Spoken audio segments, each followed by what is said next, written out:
home for high school football in 2023 is right here at Beaver County Radio. 10-5 touchdown! You better believe it! Coverage of 2023 high school football is being brought to you by St. Barnabas Dental and Dr. Peter Montini, Goldberg Persky and White, Friendly Federal Credit Union, Dr. C. Timothy Lipp, Freedom United Federal Credit Union, Luxembourg Garbett Kelly and George, Electric Garage Door Sales in Monaca, Beaver County Chrysler, Dodge, Jeep, and Nissan, Keystone Wellness Program, Patriot Home Care, the Grand Valley Inn, the Community College of Beaver County, the Beaver County Career Technology Center, Drug-Free Aliquippa, the Beaver Falls Municipal Authority, Moon Township Ford, A.K. Nahas Furniture Gallery, Tri-County McDonald's, Fry Transportation, and Beaver County Radio. 95.7 and 99.3 FM, along with 1230 WBVP, 1460 WMBA, and BeaverCountyRadio.com. Now let's head to the A.K. Nahas Furniture Gallery broadcast booth for coverage of tonight's game.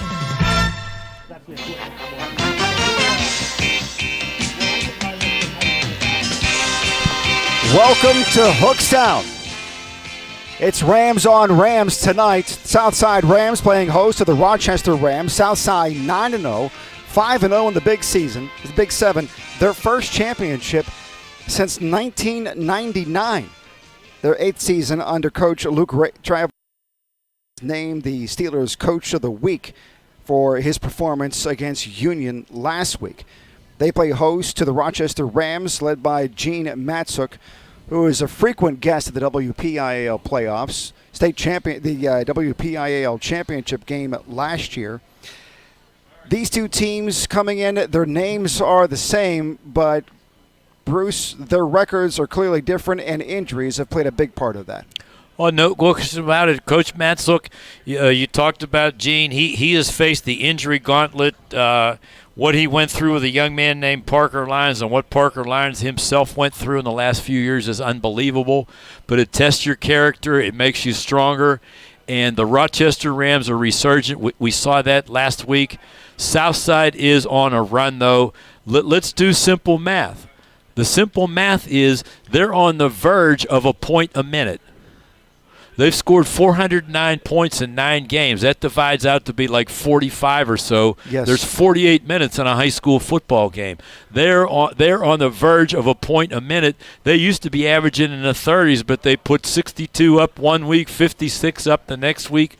It's up to the Rochi Rams to see if they can handle it and keep that out of the stratosphere. Yeah, we're going to talk about some of the key players tonight, Jaden Norman, Dom Guido, Amari Curry, and whether or not Antonio Laurie is going to play tonight. There's a big question mark there. And then on the south side of the ball, Brody Omashi has been amazing at quarterback, along with Ryan Navarra and A.C. Corfield in the running back position, and an all-around amazing talent in Mateja Pavlovich. He's the kicker, he's the punter, he's the linebacker, and he also plays a bit of wing for them. We're going to see him get some stats tonight, too. We'll talk more about all of them and hear from the coaches, both of them, coming up. We'll first check in with the Rochester Rams head coach, Gene Matsuk, next on Beaver. We'll get to Gene in a moment. We'll check in with Gene Matsuk coming up. We'll also hear an interview from Luke halftime, the athletic director of Southside will be joining us for an interview as well. Stick around. Gene Matsuk is next right here on Beaver County Radio. If you're a parent that's already watched plenty of youth baseball or soccer games, you know the value of teamwork. Whether it's the team on the field or your team of family members at home, strengthening that group can pay off in many ways. Keystone Wellness Programs is offering their free Strengthening Families program in Beaver County for families of children ages 10 to 14. Learn how to increase family bonding and communications, all while having fun together. Visit KeystoneWellnessPrograms.org for details. In order to call the right play, you have to be able to communicate. Dental hygiene not only affects appearance and eating habits, it can also have an impact on your ability to speak clearly. Dr. C. Timothy Lipp wants you to keep your teeth in the game, and he has a playbook designed for success so that you can call the right play or even call an audible. Get suited up for a win, or at least a winning smile, by joining Dr. C. Timothy Lipp's team in Beaver Falls or Robinson Township. Visit lipdentistry.com. It's football season, and if you can see the Aquaman of Beaver County heading deep on a fly route to the end zone, it shouldn't surprise you. This is Jim Riggio, the Aquaman of Beaver County from the Beaver Falls Municipal Authority. Why, you ask? It's obvious. Going deep or the full distance for our customers, no matter what we are up against, is in our game plan. Now, what isn't quite so simple is getting my web feet into a pair of those cleats. This is the Aquaman from the Beaver Falls Municipal Authority. And looky here, I'm wide open that is, to doing whatever it takes to serve you. Click bfwater.net.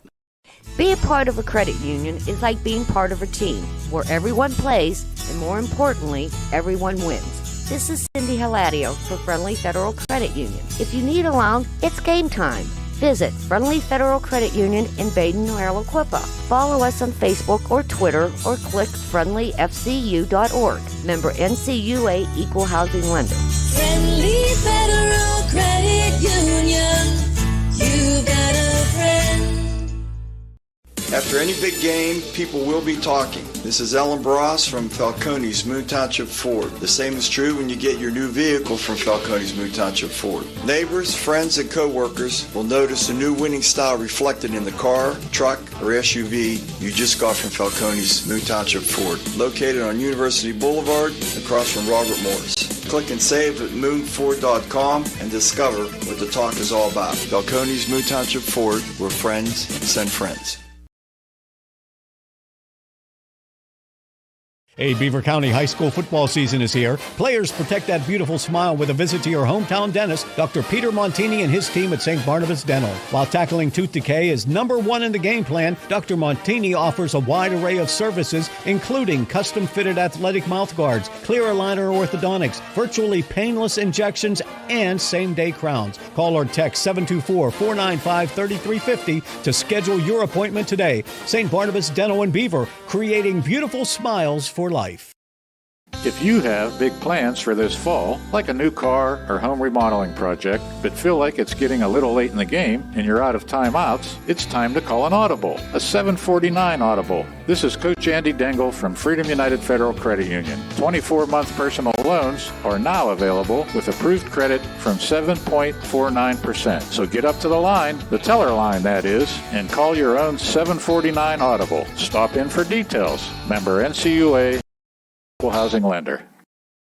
The award-winning Grand Valley Inn on Route 51 in Falston provides a delicious family dining experience. Grand Valley Inn is a great place for a party or event. They have banquet rooms for small and large gatherings. Fish and Friday night football go great together in Beaver County. The Grand Valley Inn has great fish and seafood specials on Fridays, live music on the weekends through October, and trivia night on Thursdays. Follow Grand Valley Inn on Facebook to keep up with all the fun. That's Grand Valley Inn on Route 51 in Falston.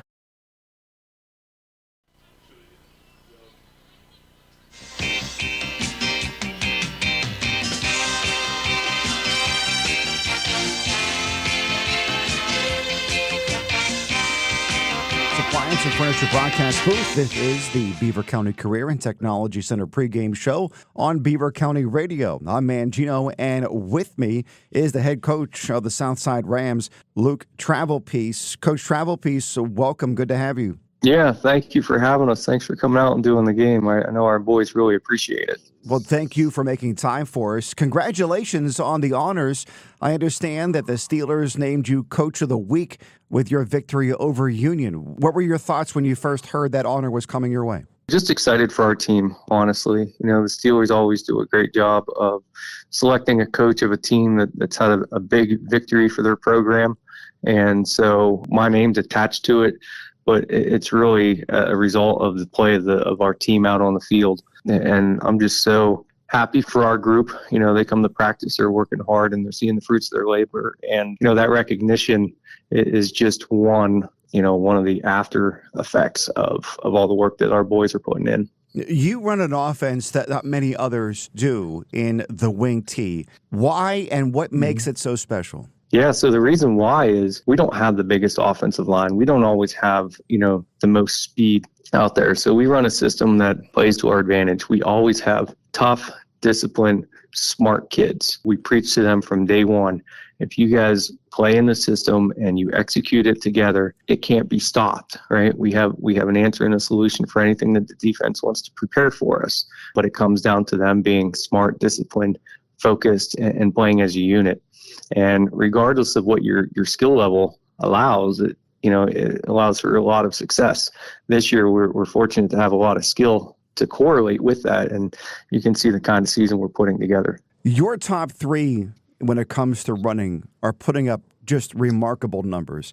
10.26, 12.71, and 10.71 per carry in Navarre, Corfield, and Almashi. Talk about these three and what makes them such special athletes. For them to each be able to have that amount of success, we were speaking off the air, the offensive line is doing an excellent job of creating holes for them, first and foremost.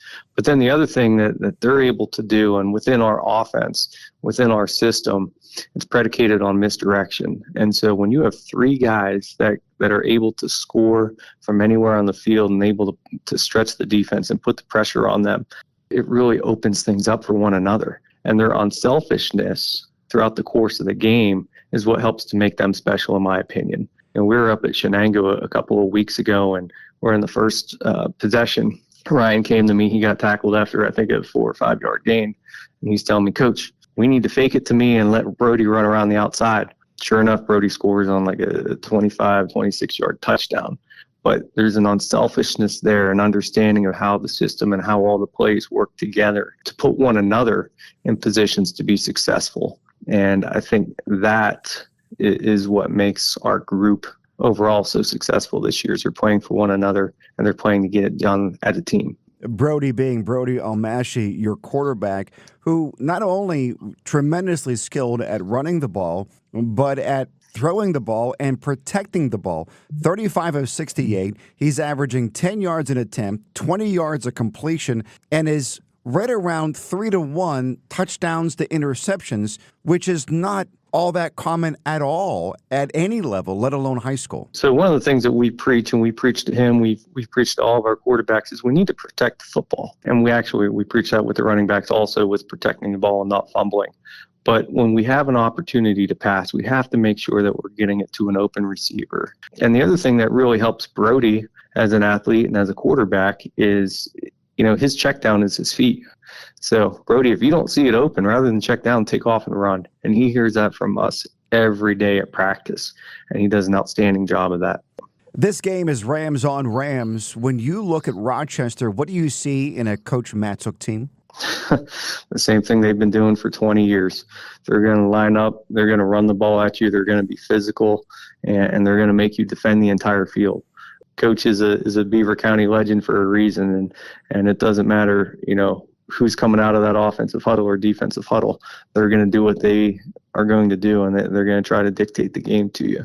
So we talked to our team last night. It was a dogfight for us last year. It was a 10-8 ball game. We won on a 45-yard field goal, which is very rare in high school football. We're fortunate to have a great kicker that can do that for us. But it was a dogfight last year, and we're expecting the same thing this year. They get their running back, Antonio Laurie, back. He missed 6 or 7 weeks this year. I don't think they've lost a game while he's been healthy. You put him on that team, they probably beat Shenango, they probably beat Clairton, and that Union game may go a completely different way as well. I mean, that kid is a difference maker. So, we have to be prepared for everything that he can do and all the elements that he can add to that offense. Finally, 3 keys for you to win this game tonight. We have to protect the football first and foremost. We talked about that when we were talking about Brody. We have to fly to the ball on defense, protect your gap, maintain your gaps. And we have to win the special teams battle. It was huge for us last week. We were able to get 3 turnovers on special teams as well as a blocked punt. But we need to execute all of our extra point opportunities, field goal opportunities, cover, and eliminate the big play on special teams. That can really flip the ball game. So we need to make sure that we do that again this week. Southside Rams head coach Luke Travelpiece joining us in pregame. Coach, best of luck to you tonight. Hey, thank you. Thanks for having us again. This is the Beaver County Career and Technology Center pregame show on Beaver County Radio from the AK Nahas Appliance and Furniture broadcast booth. More coming up in a moment on Beaver County Radio. The pregame show will set the stage for the upcoming game coverage. A pre-career start at the Beaver County Career and Technology Center can set up your high school student for life. I'm Vince Crateri, Public Relations and Marketing Specialist at the Beaver County Career and Technology Center with great news. There is still time for this school year in some of our top earning career training programs, but you must act now. Have your child or grandchild see their school counselor today. Hurry, classroom space is limited, and these prime opportunities are on a first-come, first-served basis. Let the Beaver County CTC open doors for you in the game of life. Click bcctc.org. After any big game, people will be talking. This is Ellen Bross from Falcone's Moon Township Ford. The same is true when you get your new vehicle from Falcone's Moon Township Ford. And co-workers will notice the new winning style reflected in the car, truck, or SUV you just got from Falcone's Moon Township Ford. Located on University Boulevard across from Robert Morris. Click and save at moonford.com and discover what the talk is all about. Falcone's Moon Township Ford, where friends send friends.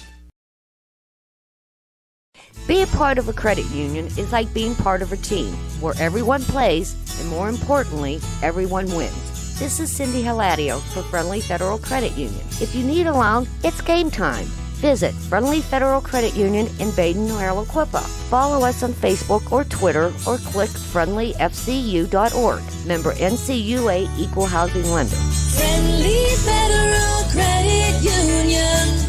You got a friend. At Pittsburgh Bay's Goldberg, Persky & White, we've helped thousands of former Babcock & Wilcox and J&L Steel employees receive compensation for their asbestos-caused lung cancer or mesothelioma. Since the time from asbestos exposure to disease diagnosis spans decades, many do not realize their illness was caused by asbestos. To find out if you are entitled to compensation, call GPW today at 1-800-COMPLEX or visit online at gpwlaw.com.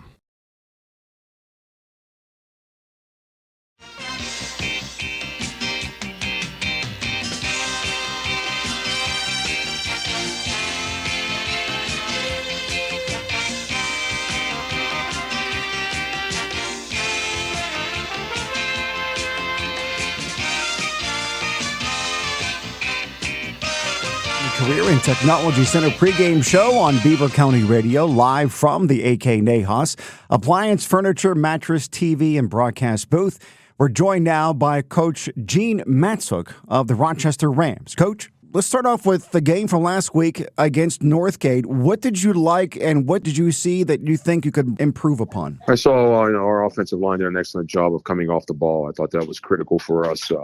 With our offensive line being a little bit on an up and down situation. So they put a great game together. They came off the ball. I thought all three phases of the game, special teams, defense, and offense, we played really well. And that's what you needed to do without making a lot of mistakes. But we could get better in some of the things. And I think some of them would be, we got to get more consistent. Mm-hmm. We were consistent last week, but we need to take it up another notch with consistency. And in getting ready for this big game tonight against Southside, what did you work on? Well, you're going to play good defense against them. They run the wing tee. They run it well. They're a senior-oriented team. I think the good situation is we're in the playoffs.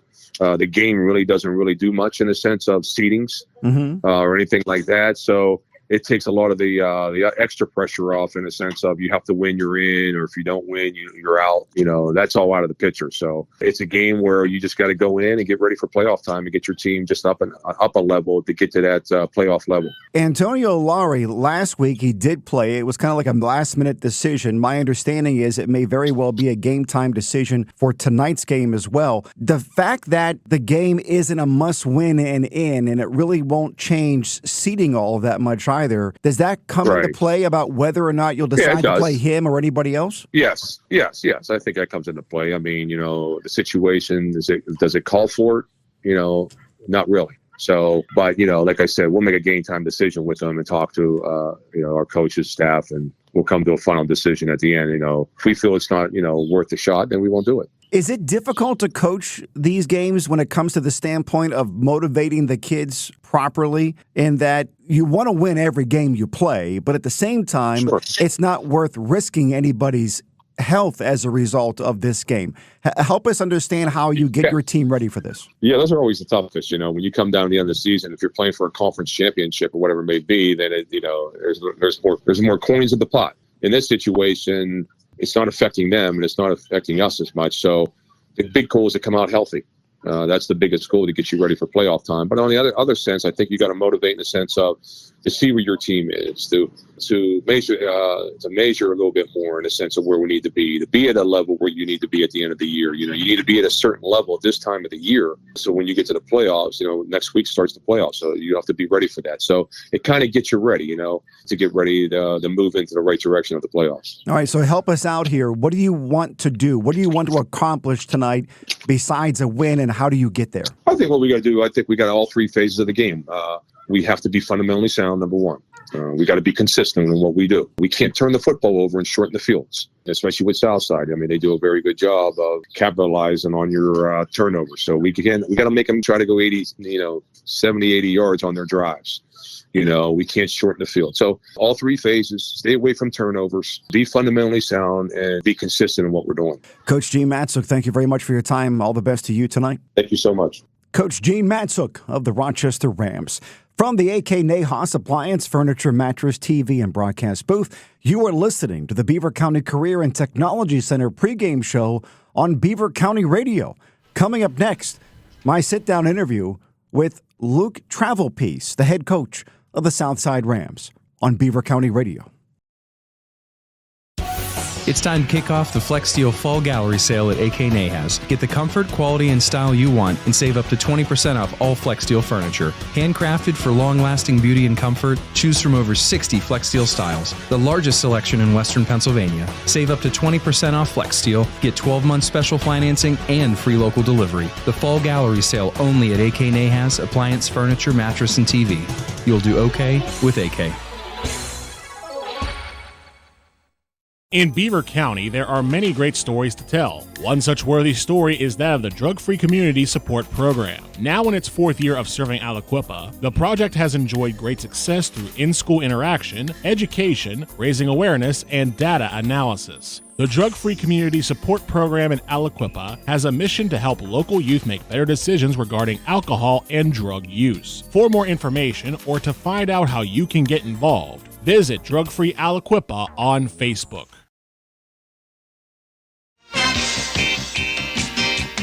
We are in Hookstown, Rams, and on the sideline, our own Mike Azadian. Mike, you had a chance to just speak to the coaches. What are their last-second thoughts? Well, Luke is all business pretty much, and doesn't seem to want to be disturbed a lot. Coach Matsuk a little bit more talkative. Coach Matsuk pretty much, I'll reiterate what he said on your interview. They've got some injuries. They're really worried about next week more than anything. Southside, they're worried about winning for sure a sole conference championship and a high seed in the playoffs. One quick note before kickoff.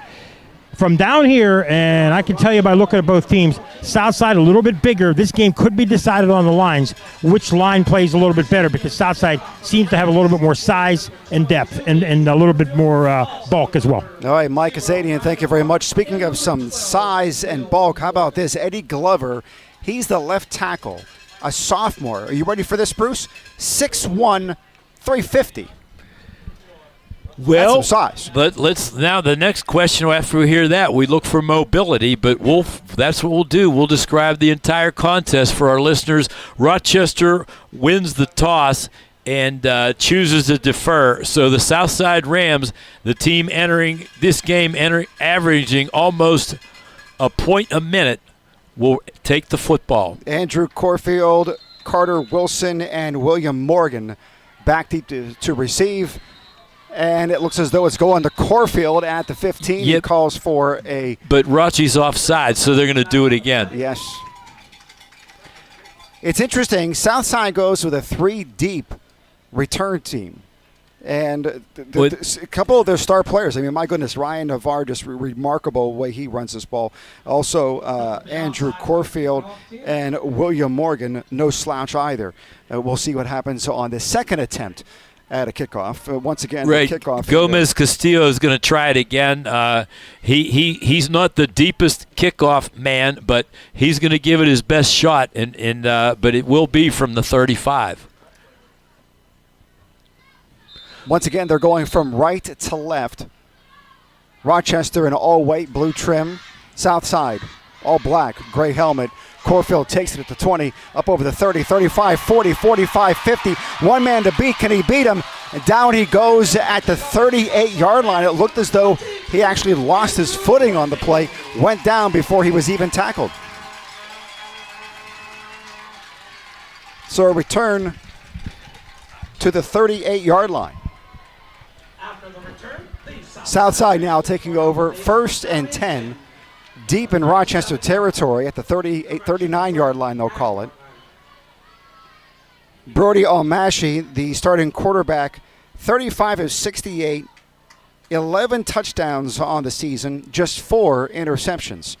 They run that wing T on a sweep to Navarra. Around the outside, up to about the 31-yard line on that play.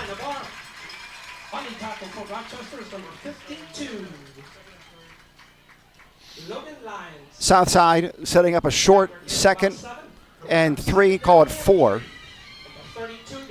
They like running this wing T that they seem to have absolutely perfected this year with not only the skill players, but with the offensive line, as Coach Travelpiece was talking about during the pregame, that they are just remarkable at opening up holes. And once again, Brody Almashi under center. 3 backs in the backfield. And there is a penalty flag on the play on the near sideline. Offsides is called against Rochester. Our referees for the game, Christopher Healy is the referee. Russell Haley is the umpire. Head linesman, Dave Greer. Line judge, Kevin Sapp. Side judge, Matt Stebbins. And the field judge is Jacob D'Antonio. Southside coming up to the line of scrimmage with the penalty. It's now 1st down, 1st and 10 at the 28-yard line. Wing T one more time. Corfield in motion. Back to Corfield. Takes it over that left-hand side. Gets it up close to the 22-yard line, maybe the 23, just a little bit short of that. Another nice gain for Southside. Southside making a move already. Great return on the kick return. And now setting up a possession inside of Rochester territory. And now setting up a 2nd, and it looks like it's going to be a 2nd and 5. 10:24 to go on a running clock. They're set up at midfield. Southside taking their time on this play. Coming up, 1 wide receiver to the right. Everybody else in tight with that wing T formation. Tight end on the right-hand side. Man in motion. Corfield gets it over the right side, has the corner down into its own territory, gets through to the 10, down to the 9-yard line. 1st and goal for Southside against Rochester at the 9-yard line.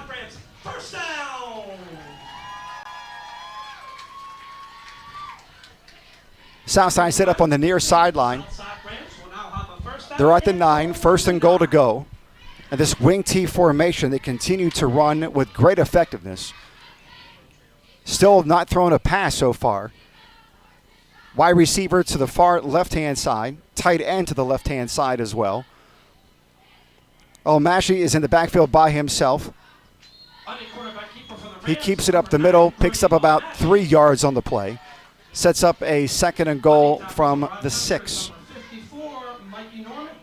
Rochester running a 4-4-3 defense. 4 down linemen, 4 linebackers, and 3 defensive backs. Desmond Ledford, Jaden Norman, and Patrick Babel holding the secondary. But recognizing the run potential of Southside and what they can do on the ground, it's about maintaining that 8-man presence in the box.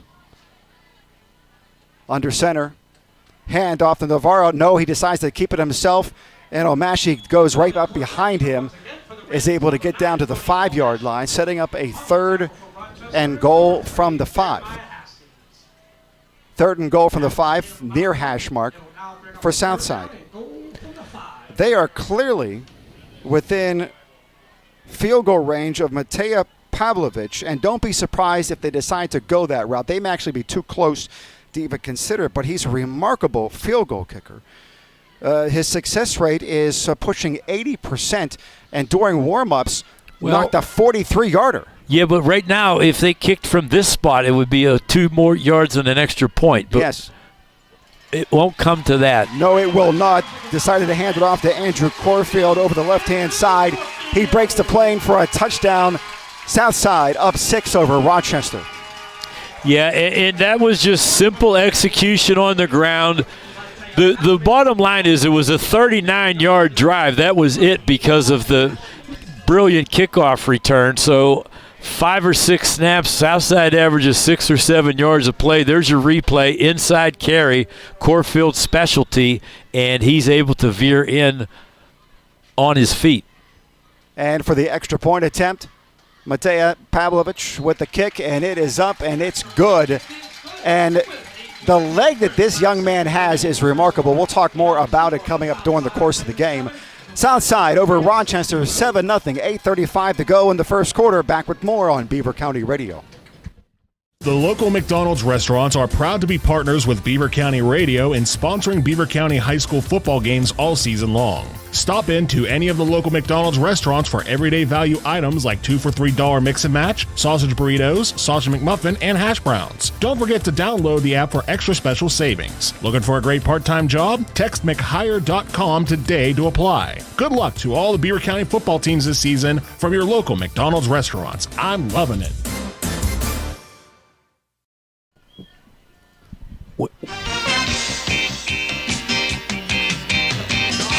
Southside over Rochester 7-0 in the first quarter, and what an impressive drive by Southside. Oh no, they're just doing the first 5 or 6 pages in their playbook. This is no surprise. This is no shock. This is effectively Southside lining up and saying, we're going to run this wing T. It's up to you to stop it.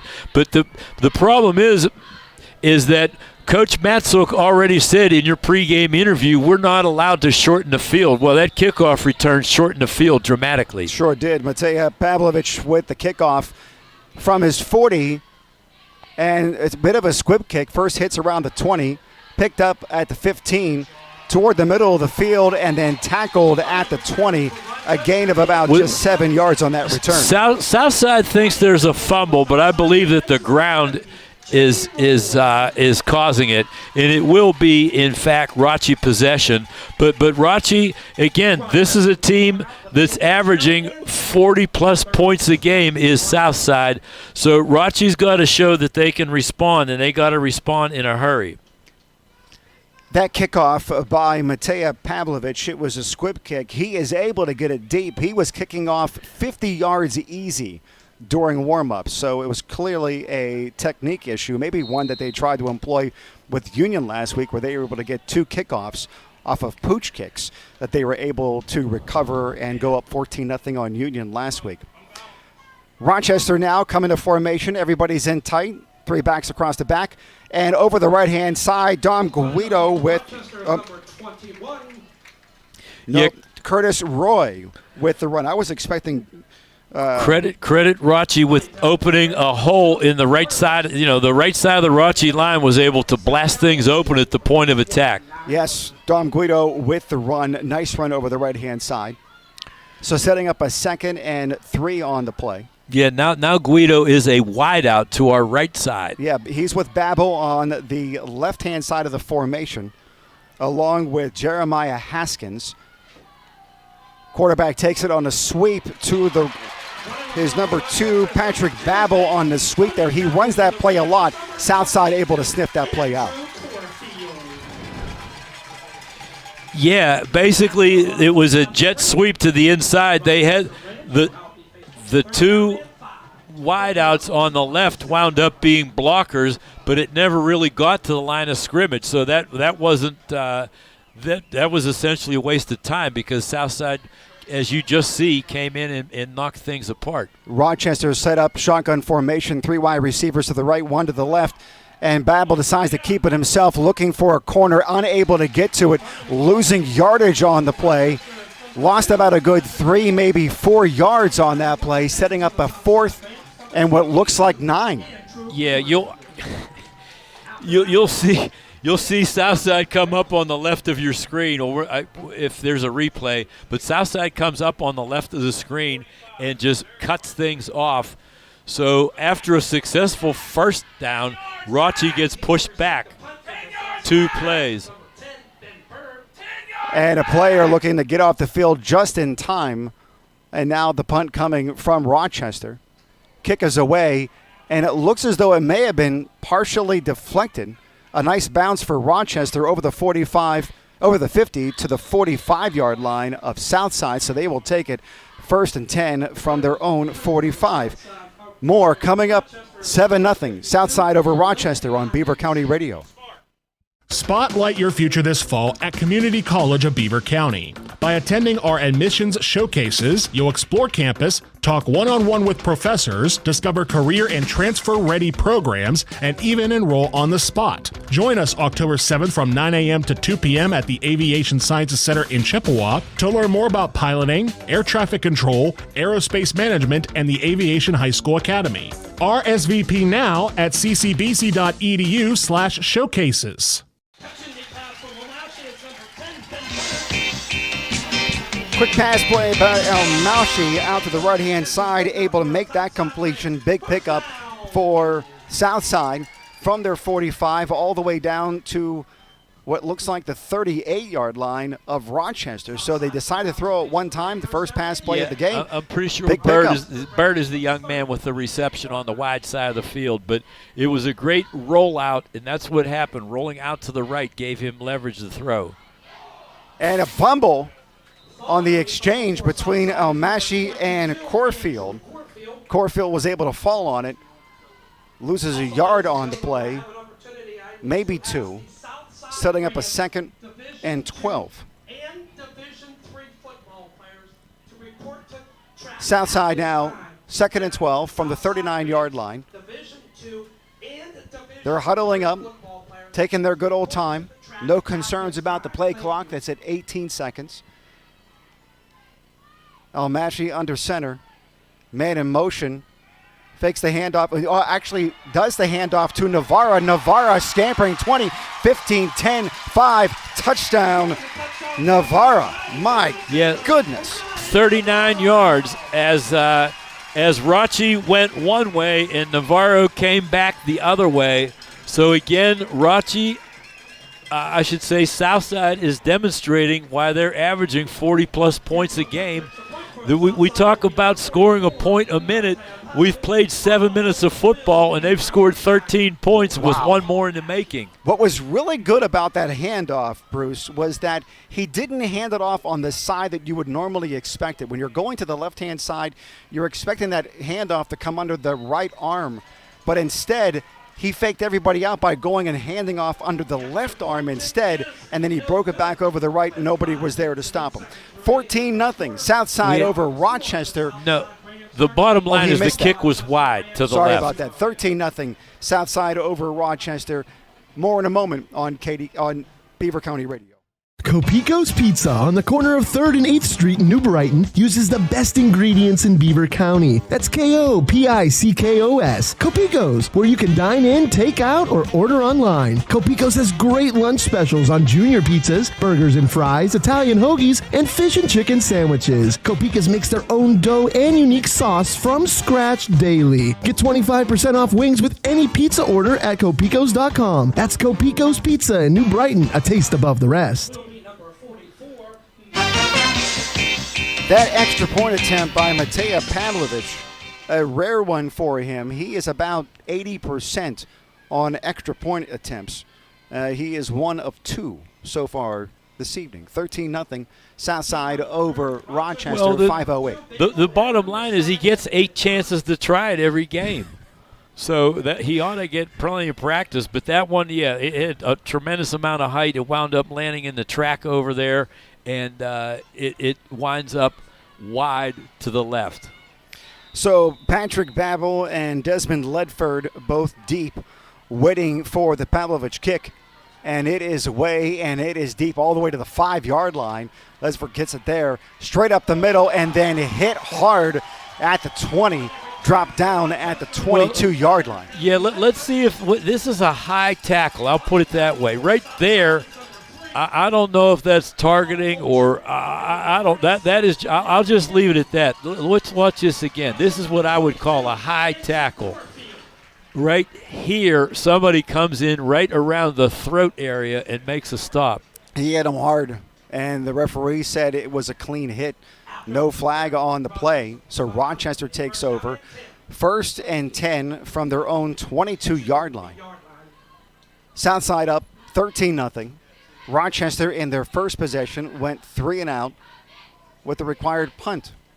They now set up tight formation, T formation, looking to go over the left-hand side, unable to get much of anything. Dom Guido on the run, and he picked up, we'll call it 2 on that play. Yeah, Southside with good size on the interior of the line, as has been mentioned before, and their big people have the ability to slide over and plug the hole. Last week, Lucas Pierce, Logan Lyons, Nehemiah Haskins, Mike Norman, and Parker Monroe were dominant in the game against Northgate. They're going to need a similar performance from these guys tonight if they're hoping to come back and beat Southside this evening, that's currently leading once again 13-0. Snap back to Babel, takes it over the right-hand side, keeping it himself, hits a couple of different Southside defenders, and is able to break a couple of tackles and get beyond the 30-yard line, close to the 31. This is a big play for Rachi right now. Southside's come up with touchdowns on its first 2 possessions. We're only 8 minutes into the game, and Rachi's down 13 points. Rachi, if they want to stay in it, they have to start making some first downs, or as Coach Matsuk said, you can't shorten the field. Rochester coming out. Shotgun formation. Guido's to the right. Haskins to the left. Jaden Norman. And there's a timeout now. Matsuk wants to think about this one. This is a critically important 3rd down play. We'll come back and talk more about it coming up in a moment on Beaver County Radio. Now that the sights and sounds of summer are fading in your rearview mirror, there's still time to enjoy your classic car and turn heads this fall. Restore your cherished ride to its former glory and call Gnu's Body Works in Freedom. Gary Snare has been offering collision and restoration services for over 20 years. Everything from lowering or airbagging your rod or street custom to full custom color paint, Gnu's also handles collision and general repairs. Say hello to cooler weather with the hottest car around. Call Gnu's Body Works, 408th Street in Freedom. Let's go down to the sideline. Mike Azadian. Mike, what are you seeing from down there? Hey, guys, I got to tell you, like we said in pregame, the line play, Rochester just is not holding off the defensive line. They're getting hit before they even get back to the line. And on offense, boy, Southside just opening up all kind of holes. They are a very special team where Rochester is a good team. There's a first down, guys, as you see. And like I said, I think this Southside team could be very special. Rochester's good, but Southside just that much better right now. Great run by Patrick Babel, quarterback keeper from the shotgun formation. It was a run all the way and a big pickup, first down and a whole lot more. Rochester now set up at midfield. This is what's essential for Rochester's Rams. They have to run the clock. The only way they can keep Southside down, it seems, from scoring is to possess the football themselves. So that first down was very helpful. Babel once again at quarterback, keeping it himself back to the line of scrimmage and no more. And about 4 different Southside Rams tackle him, and there's a flag on the play. Yeah, the first thing you think of is face mask. That's just the first thing. The way that thing was thrown almost like a baseball, the way that flag was thrown right into the pile, I have to believe it's a face mask against Southside. There's just no other way around it. And you called it correctly, 15-yard penalty, face mask against Southside. Takes it all the way down to inside the 35-yard line of Southside. Rochester moving the ball on the ground and penalties when you can get them. The thing I've noticed, though, is and now Norman is back in, but Norman, they've been alternating these quarterbacks, and it keeps Southside perhaps guessing a little bit. 3 wide receivers wide, 2 left, 1 right. And Norman decides to keep it off of a fake handoff and is immediately met by two defenders from Southside, stopped on a 2-yard gain. Yeah, he comes in. The linebackers come across. We can see on replay, Norman right there gets pushed back. And that was your multi-purpose guy. I don't really have a roster on Pavlovich. Yeah, he came up with a great hit and showing good lateral movement from his inside linebacker position. 2nd and 8 for Rochester. Looks as though Babel is back at the quarterback position. Breaks the huddle, and he is in shotgun formation. 2 wide receivers, 1 right, 1 left. Tight end to the right, and so are both of the backs. Keeps it himself, runs over that right side, able to pick up some decent yardage over the 30 inside to the 29-yard line. Well, the one thing that we should tell our listeners, and our viewers can see this, is we see Babel again. He is always falling forward. He is very successful at doing that, which for a kid his size is always 2 more yards. 3rd down, 3rd and 4. Ball set up at the Southside 33. First possession for Rochester, it was a 3-and-out and a punt. Southside able to capitalize on that and score a touchdown. There was a missed conversion, so that's what accounts for the score, 13-0. Running clock, about a minute and a half to go in the first quarter. Babel is in shotgun. Looks as though they may be calling timeout. Rochester timeout one more time. They're going to talk about it. We'll take the pause. Coming back in 30 seconds on Beaver County Radio. Al's Corner is not just for gas. Well, you are right. They offer gas, of course, but also fresh food and snacks every day. Let them do the cooking. They make fresh subs on their homemade bread daily. They offer hot foods like Taco Tuesday, Fish on Friday, plus wraps, salads, to mention a few. Whether it's breakfast, lunch, or dinner, make a visit to Al's Corner in Koppel. Planning a graduation party? Call Al's today to place your order. May your party be the envy of your family and friends. Follow them on Facebook for their daily specials. That's Al's Corner on the corner off Route 18 and 351 in Koppel. 3rd and 4. Big play here for Rochester. Pick up a couple of yards. You make a 4th down conversion a whole lot easier. Babel's in shotgun. Guido's on his hip. Takes a snap, pitches it out to Guido. Guido has it. Looks as though he has the corner. Gets that 1st down yardage up over the 25. So credit Rochi was showing some poise. It all started with that 3rd down conversion in their own territory. Then you throw in the personal foul for the face mask, and all of a sudden Rochi is rolling into Southside Ram territory. What we have not seen, though, is Laurie tonight. We have not seen him out on the pitch. Real quick from the Fry Transportation update desk. Aliquippa 7, Central Valley 0, Freedom 7, New Brighton 0, and Burgettstown surprisingly 8-7 over Fort Cherry. T formation over the right-hand side. Haskins has it, has blockers, picks up almost 10 yards on that play. Yeah, that is Desmond Ledford wearing jersey 7 with the carry. But he does pick up a good wall behind the right side of the line. 2nd and really short, not even a full yard for a 2nd down play. Great pickup. There's our replay. You can see the ball handed off to 7. Yes. Good blocking on the front by Rochi, though their backs do a good job, particularly Curry, wearing jersey 33, was able to help out. So far, they are favoring running that right side. T formation over to the right one more time. Ledford has it, gets 1st down yardage near the 10-yard line. Looks as though he may be in territory for 1st and goal. 1st and goal set up what looks to be at the 8-yard line for Rochester. Well, yeah, the simple analysis of this, you don't have to be real sophisticated. Rochi's going to run this to the right side until Southside shows they can stop it. And they're running behind Mike Norman. He's a senior, 5'10", 200. And Parker Monroe, another senior, 6 foot, 200. Right, Rochi's going to drain the first quarter clock. And as time runs out, we will take a break and we'll come back with the start of the 2nd quarter from Hookstown. It's Rochester trailing Southside 13-0 on Beaver County Radio.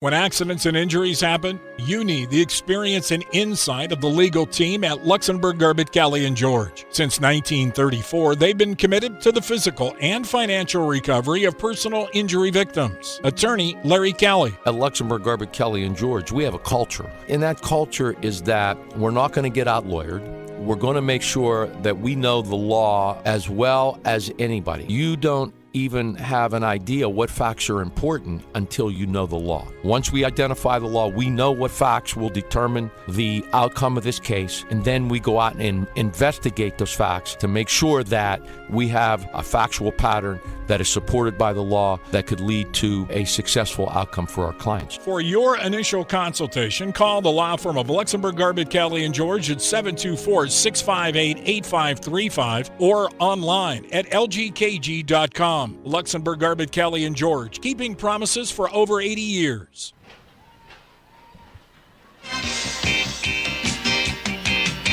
Rochester moving. Their first drive, a 3-and-out. This one consistently running the ball a lot over that right-hand side, and they're driving now into deep red zone territory, 1st and goal from about the 8-yard line for Rochester against Southside. Everybody's in tight, man in motion, over to the left side, right to left. Hand off to Guido, Southside sniffed that one out quick. No gain on that play over the left end. Yes, the Rachi formation gets tighter around the goal line. Southside's ready for it. They have quite a few people up front, and they make the stop. And Jaden Norman going over to the sideline, talking to Matzook, getting the play. Running back in. 2nd and goal from the 9-yard line. Ball set up right in the middle of the field. Rochester yet to throw a pass. We may see one here. Southside set up into 2 deep.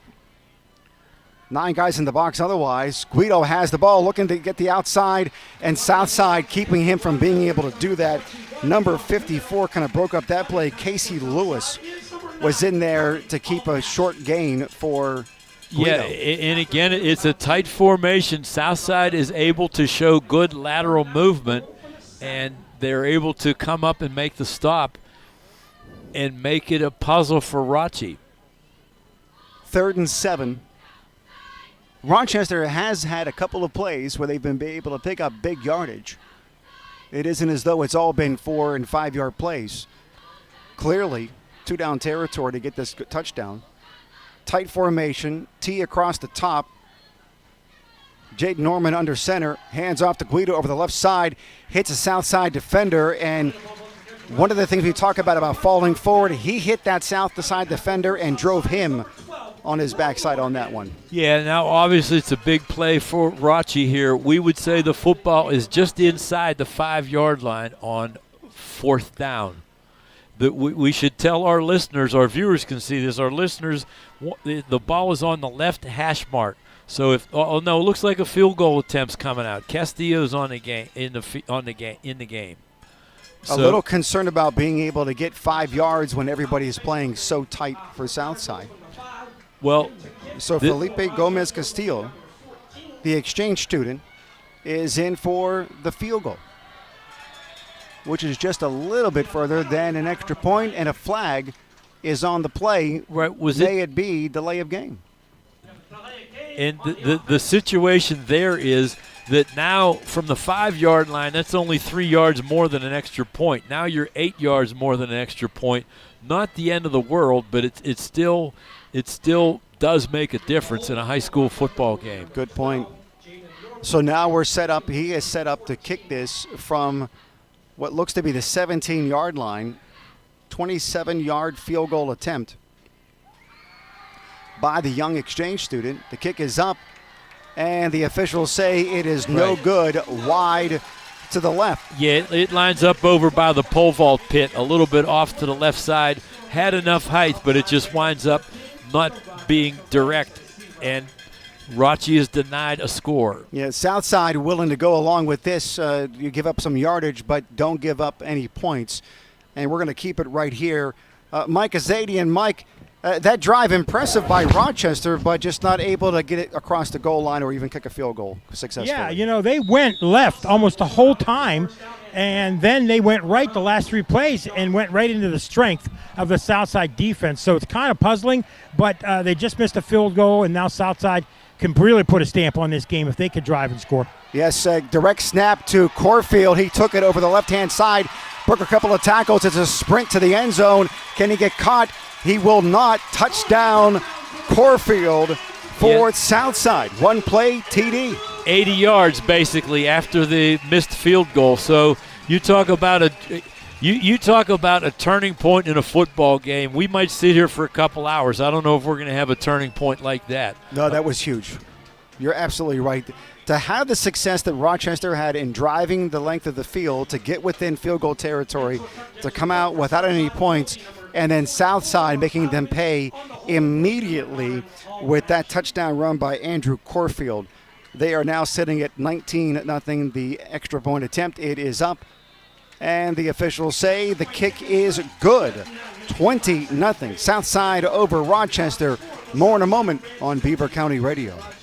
Do you know a child who struggles to read? If so, the tuition-free brick-and-mortar Provident Charter School West is here to help. The Provident Charter School West in Baden is helping children from 1st grade through 4th learn to overcome dyslexia so they can return to their hometown schools and graduate with their friends. Provident Charter School West meets the needs of children with dyslexia so they can become the inventors and educators of tomorrow. For more information, visit providentcharterschool.org. One play, 80 yards. The skill set with players like Andrew Corfield, Ryan Navarra, Brody Almashi, just remarkable talent. Well, I told you before the game, Southside's averaging nearly a point a minute this season, the entire season, mind you, the entire season. They're averaging a point a minute almost. They're well above a point a minute right now. They have 20 points, and we've played 15 minutes. Andrew Corfield, he's averaging 12.7 yards a carry. Yeah, I can honestly say that I broadcast the 1999 Southside Rams under Glenn McDougal, who's sitting to our right. And I can honestly say that I played football for Edgewood against the Southside Rams in 1970 when they won the WPIAL, but they don't appear to be anything compared to what we're watching right now. Pavlovich with the kick deep to Desmond Ledford, straight up the middle, and then hit immediately at the 20-yard line. Number 3, Paul Pulcher, 6'1" sophomore, in on special teams, making the stop. Yeah, and again, Southside is flying down here on kickoff. But, I mean, let's face it, it's the last regular season game of the year for Southside. The seniors are amped up. The crowd is amped up. And they're flying down on kickoff coverage, no question about it. Rochester now setting up for a 1st and 10 from their 21-yard line. And Norman is in the shotgun. Running back to his left, 4 wide receivers to his side. Handoff to Guido up the middle, just shy of the 25-yard line. Now there's talk of a fumble. There's talk. Southside there is a fumble. The officials just called it fumble. And now Southside has it around the 25-yard line. Wow. Yeah, and again, that was right when the ball carrier was going down. It does not appear to be caused by the turf. Let's take a replay out. Well, that's right in the middle of the scrum. It's really hard to see. I believe that I might have seen a football bounce there. Yeah, there was a guy that was starting to celebrate. The ball was loose before Guido was even going down. It's just a disappointing thing for Dom Guido and for Rochester to have these back-to-back possessions, missed field goal, and now a fumble on the first play from scrimmage after the kickoff. And a pitch reverse. He can throw. He did, and oh my goodness, almost. It was a fake option and then a reverse on that fake option. The man who ultimately had it was number 2, Carter Wilson, wide receiver. He then had a man open toward the end zone inside the 5. Just couldn't make it. This is standard football play calling. Is after a turnover, you try something fancy. That's what Southside does. If anybody was watching the big game back in 2006, this is what Hines Ward did. He turned around and threw a touchdown pass. It is pretty much the exact same play. Almashi in the shotgun. 2 wide receivers to the left, 1 to the right, wing backs to either side. Snap back, looking the pass, scrambling, looking for somewhere to go. A lot of pressure, throws it over to Navarro, but tipped by Guido just outside the 20. Incomplete pass, setting up a 3rd and 10. Here's the rollout. You can see him throw. He's going to the weak side. Guido, jersey 21 in white, does get his paws on it, but not enough to pull it in. That would have been helpful for Rachi to settle down this flow of Southside offense, but it just remains Southside football. Although I would say this. I would say this is their longest 3rd down situation of the night. I think that makes sense. I think that it does. 3rd and 10 from just outside the 25. Mashie once again in shotgun. 2 wide receivers to the right, 1 to the left. Wing back, decides to keep it himself and just gets back to the line of scrimmage, maybe a half a yard, but no more, setting up a 4th down. Here's what's really wild, though. And watching Pavlovich in warm-ups, this is within his range. He can make one from here. It's all about whether or not Travel Piece wants to give him the opportunity. It looks as though they're not going to do that. They're going to go for it here. Mikey Norman with a good play defensively from his inside linebacker spot for Rachi on that last play. But they're clearly Southside going for it on 4th and 9. Once again, shotgun. Elmashi rolling to his right, flag on the play, looking deep. Does he have a man? He does. Incomplete pass right outside the goal line, but now it's time to find out what happened with this flag on the play right around the 33. Yeah, the chances are good that it's against Southside, you would imagine, because it was thrown back in their backfield. I don't believe it was offsides, but that's what we'll see. Let them sort it out. But they are pointing at Southside. The penalty is declined, and now Rochester has it. It is against Southside, and now Rochester has it 1st and 10 from the 25-yard line. So a fumble by Guido, and Southside unable to capitalize on that. Right, so that's, for Rachi, they've got to start to win a few little battles if they want to get into the big picture. And that stop there is a good thing, but they have to build on it offensively.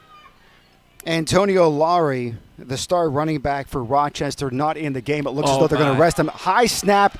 Babel goes back and falls on it around the 9-yard line.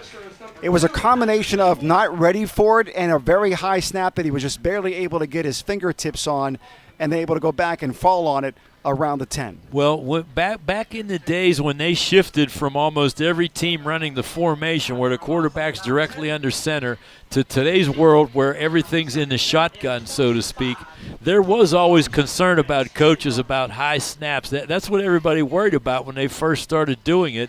But since the shotgun became a popular trend, that's just the risk of doing business.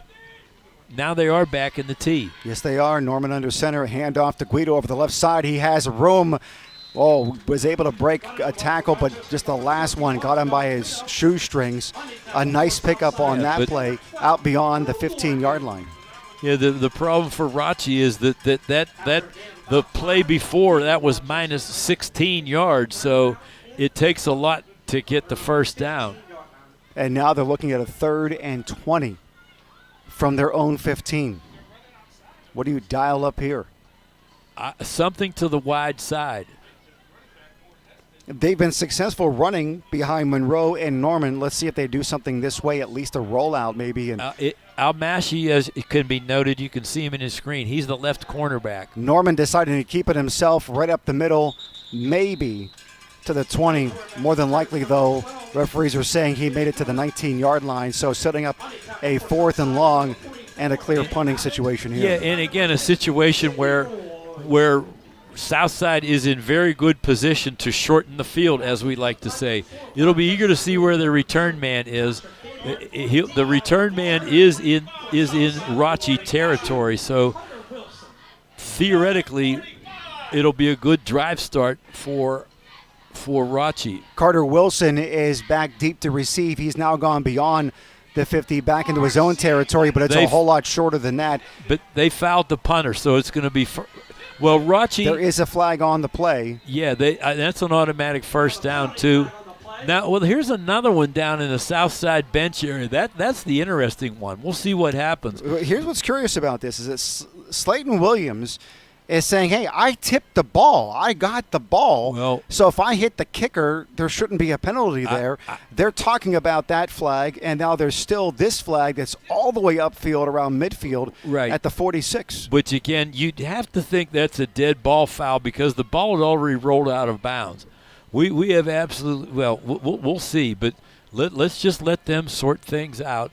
But it was unique that you had 2 fouls on a play 15 seconds apart and about 70 meters apart. And it looks as though Southside, their team, is setting up. The offense is out there, and they're beginning to kind of gather together around their 45 for whatever that may or may not mean. I don't know that that's their offense. You know, we'll just have to wait and see how this all plays out. Because on these teams, everybody's offense is everybody's defense. Except for number 72, the big guy, the 350 guy. But here, there's one against the South Side. And now let's see where the other one comes in. All right, the parade will start at the 19-yard line. It's just a question of how far will they step off. And will it give Rochester a first down? But I thought a foul on roughing the kicker is a first down. We'll just see if there's anything is tacked on. They're giving it 15 yards, and it's maintained 4th down. So it's now 4th and 2 after all of that. 2 flags, referees, and not a really clear understanding of what the penalty was. And now Gene Matsuk, the head coach of Rochester, is trying to figure this out too. So he goes out and he says to the referee, would you come over here and explain this to me just for a minute? I want to make sure I understand what's going on. And so he's getting an explanation. Why is it that it's a 15-yard penalty? Why isn't there a first down? Help us understand this. But that's what it is. It's 4th and 2 now from the 34. They've got to get almost to the 36. Yes, and again, if you're on radio, 5:31 to play in the half, and it winds up in Southside leads Rochi 20-0.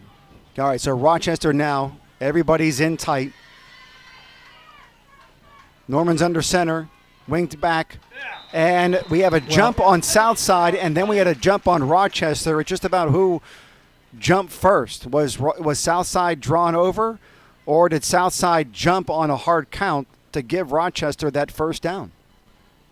And it looks as though the way the referee is standing with the football, he's going to march back against Rochester, and it also looks as though Rochester's punter, Patrick Babel, number 2, is set up inside the 20. So they're expecting this to be against Rochester here.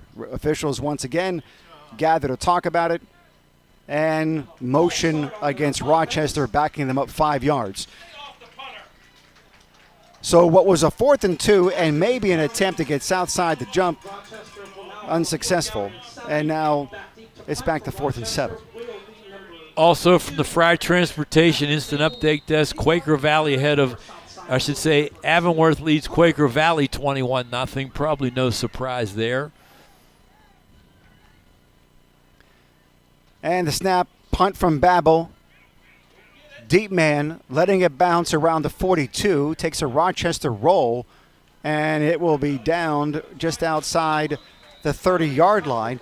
Let's go down to the sideline, and Mike Azadian. Mike, interesting exchange with all those penalties down there. Did you get a better perspective than we did from up here? You know what? I agree with you guys. It looked like it was tipped for sure, and that's the first thing I thought of. I was going to go and try to talk to the referee, but then the next thing I know, he's consulting with the others. I was anticipating you guys asking me.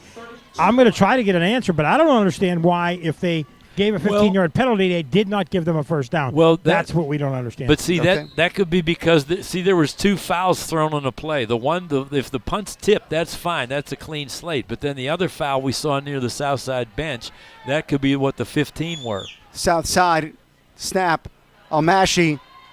Oh, my goodness. What an absolutely gorgeous pass to Ben Bird. Almashi took the shotgun snap, took a step or 2 back, and then threw it out there, and Bird just ran underneath it. Beautiful pass and catch. Yeah, it's the same thing. Southside is not afraid to put the ball up after they take possession. El Mashi, 35 of 68 once again on the season. Only 4 interceptions. You couple that with 11 touchdowns. That's a pretty good ratio, nearly 3-1 for him so far on the season. And there was the replay. We see the dive and the catch. Babel with good coverage, but it was just the proverbial perfectly thrown pass. Southside, man in motion. Navarro gets it over the right side, able to pick up 10 yards on the play. First down run for Navarro. Yeah, Southside with quite a bit. There again, we see it off the right side. And the problem for Rachi is it's their defensive backs who are making the tackles right now. Yeah, you never want your defensive backs to lead in tackling. But with Southside, that happens to most teams. Southside coming up to the line of scrimmage, 1st and 10 from the 38-yard line. Shotgun formation, man in motion, back to pass, looking for someone, scrambling, finds a man over the middle, complete, breaks a tackle, continues running. What a great run by Slayton Williams. Able to break a tackle or two, keep his feet and keep on going. He was met by Mason Lucci, but pretty much ran through the tackle, and that was a fundamentally sound play by Lucci, as we might see on replay. He comes up and drives into his thigh pads with his shoulder pads, but Southside able to run right through it. Yeah, textbook the way you're supposed to, but he just wasn't going down. Southside now. There's a replay. You can see it in the middle of your screen. Southside continues the drive. 2nd and 3. Ball's on the far hash mark, 30-yard line. Almashi under center, man in motion once again. Double reverse to Navarra, has it over the right side. Gets the first down, looking for more. Dragged down by a Rochester defender inside the 20-yard line, close to the 15. They're going to mark him out at the 16. The reality of this situation is Southside is able to run wide. There's no other way to put it. They are running wide and picking up big chunks of yardage. So they are able to keep teams guessing and showing, again, we've talked about it before. Here, let's do some quick math. We've played 20 and a half. We're right about at a point a minute. They've played 20 minutes. As we see a replay, there goes number 0, Navarro, the other way. We're pretty much at a point a minute for Southside. 3:24 to go in the half, 20-0. Southside over Rochester, and they are so fast at the edge, spreading that defense out. Has the same effectiveness as if you were to pass. Almashi gets it, decides to keep it himself over the left-hand side, and is able to pick up some good yardage down close to the 10. Referees are going to say he's down at the 11. Yeah, that makes sense. He was stopped, and it's just to the officials to come in and assign exactly where his forward progress was terminated. So we're certainly respectful of that decision. Yeah, ran over the big guy, Eddie Glover at 350, 6'1" sophomore, and Chase Knox, 205 senior. He's 6'2". Southside once again in red zone territory, set up just outside the 11-yard line, right around the 11. Well, the other thing they do with running the football is they're just draining the clock on Rachi in his second quarter. Double tight end, wing T, handoff to Navarro right up the middle, and he's plowing forward and gets it inside the 10, close to the 6-yard line, close to first down territory. He's going to be just a little bit short on that. They're going to set up a 3rd and what looks to be about a yard, according to the sticks across the way. Well, again, that's the Southside's advantage. Should they make a first down but not a touchdown, they would continue to drain all the more clock here. The misdirection in this wing T, that travel piece is operating. It has the offensive line to make it work. It has the skill guys that are not only fast, but they're able to sell it so well. And Rochester, once again, calling timeout.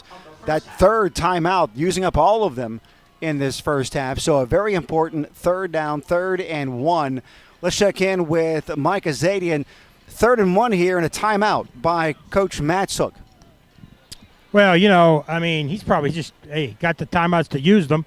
And let's try to stop them because, to give his team a little bit of a break if they have any hope of winning this game, they need a defensive stop because they get the ball in the second half. They can stop them here, get the ball, make some changes, get back in the game. So you have the timeout, Robert and Bruce. You got to use it. Don't keep it in your pocket. Go into the side. Go into the locker room, guys. Yeah, and there probably isn't a better time with minutes remaining, only 1 minute, 52 seconds remaining, that this may be the perfect time to call a timeout here. Oh, no question about it. They do have it. They might as well utilize it. From the Fried Transportation Instant Update Desk, it looks like New Brighton has gotten on the board against Freedom. It's now Bulldogs 7, Lions 6. Aliquippa continues to lead Central Valley 7-0. And in a game that affects Rachi's playoff standing, Shenango leads Laurel. And we'll get to all the combinations and permutations of the playoffs tonight on the Falcones Moon Township Ford wrap-up show. El Mashi is in the shotgun. To his left hip is Slayton Williams. Wings both to the left-hand side. He decides to keep it himself, but what a great tackle on that play. Looks like it was number 3 for Rochester, Jeremiah Haskins, coming in and breaking that play up. Yeah, Haskins comes in virtually unblocked and makes the tackle. So Rachi doing its best, trying to keep this a 3-touchdown situation late in the first half. Credit for Rachi for digging in, and that was clearly their best play defensively of the half. Almashi under center. Pavlovich behind him, dotting the I. It's a sweep, though, to Corfield. Corfield down near the end zone. And he's down inside the 1-yard line. What a great play. You fake the dive, and then Corfield's on a kind of a sweep and a toss back. Yeah, plus Almaushi was out there as a blocker as well. So you can see with Southside. Let's see one more time. You can see Almaushi get involved there. You could see number 9 on the left of your screen. He was involved in clearing a path as well. And now we just look for pure power football here. I would call that the 1+. One of the things that I've noticed that Southside does is that there doesn't seem to be any waste of movement. It isn't just about faking the run to somebody and hoping guys will come to it. It's about then using that individual as a blocker, as they just did. Almashi under center, flag on the play. It looks as though Rochester may have jumped. Yeah, I think Rachi was full. I think Rachi was 100% expecting a quarterback sneak. They brought both of their inside linebackers up to the line of scrimmage just directly over the football. But let's see how it gets sorted out. And the referee calling offsides against Rochester a little bit closer. Right, that's correct. Half the distance to the goal. 34.3 seconds left to go in the first half. Southside leading 20-3, handoff. And we're waiting for an official call, and they're calling it a touchdown. Handoff to the right side, touchdown Southside. Yeah, Navarro with the carry, and it's a simple dive into the line. They really, when it's 4 feet to go, and that's cut in half to 2 feet to go, it certainly makes an imprint. Southside, all Southside, 26-0 over Rochester. Pavlovich for the kick. It is up. And the officials say it is good. 27-0. Southside over Rochester here in Hookstown. Back with more on Beaver County Radio. Everyone at Plasmeyer Towing in Elwood City is proud to help sponsor Beaver County Radio's broadcast of local games this football season. Plasmeyer Towing provides their customers with usable auto parts and pays top dollar for junk vehicles. They also offer low prices on towing services. Plasmeyer Towing Services, New Brighton, Elwood City, Beaver County, and Allegheny County. Plasmeyer Towing extends best wishes and safe travel to all the teams this season.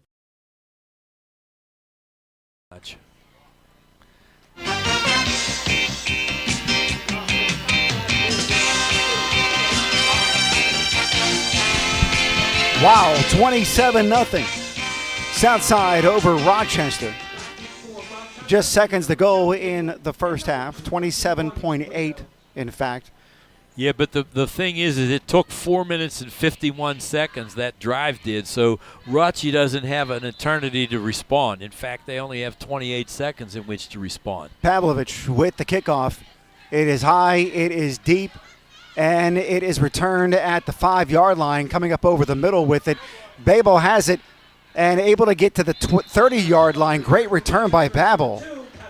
Started off around his 5, picked up 25 before finally brought down. 13.9 seconds left to go.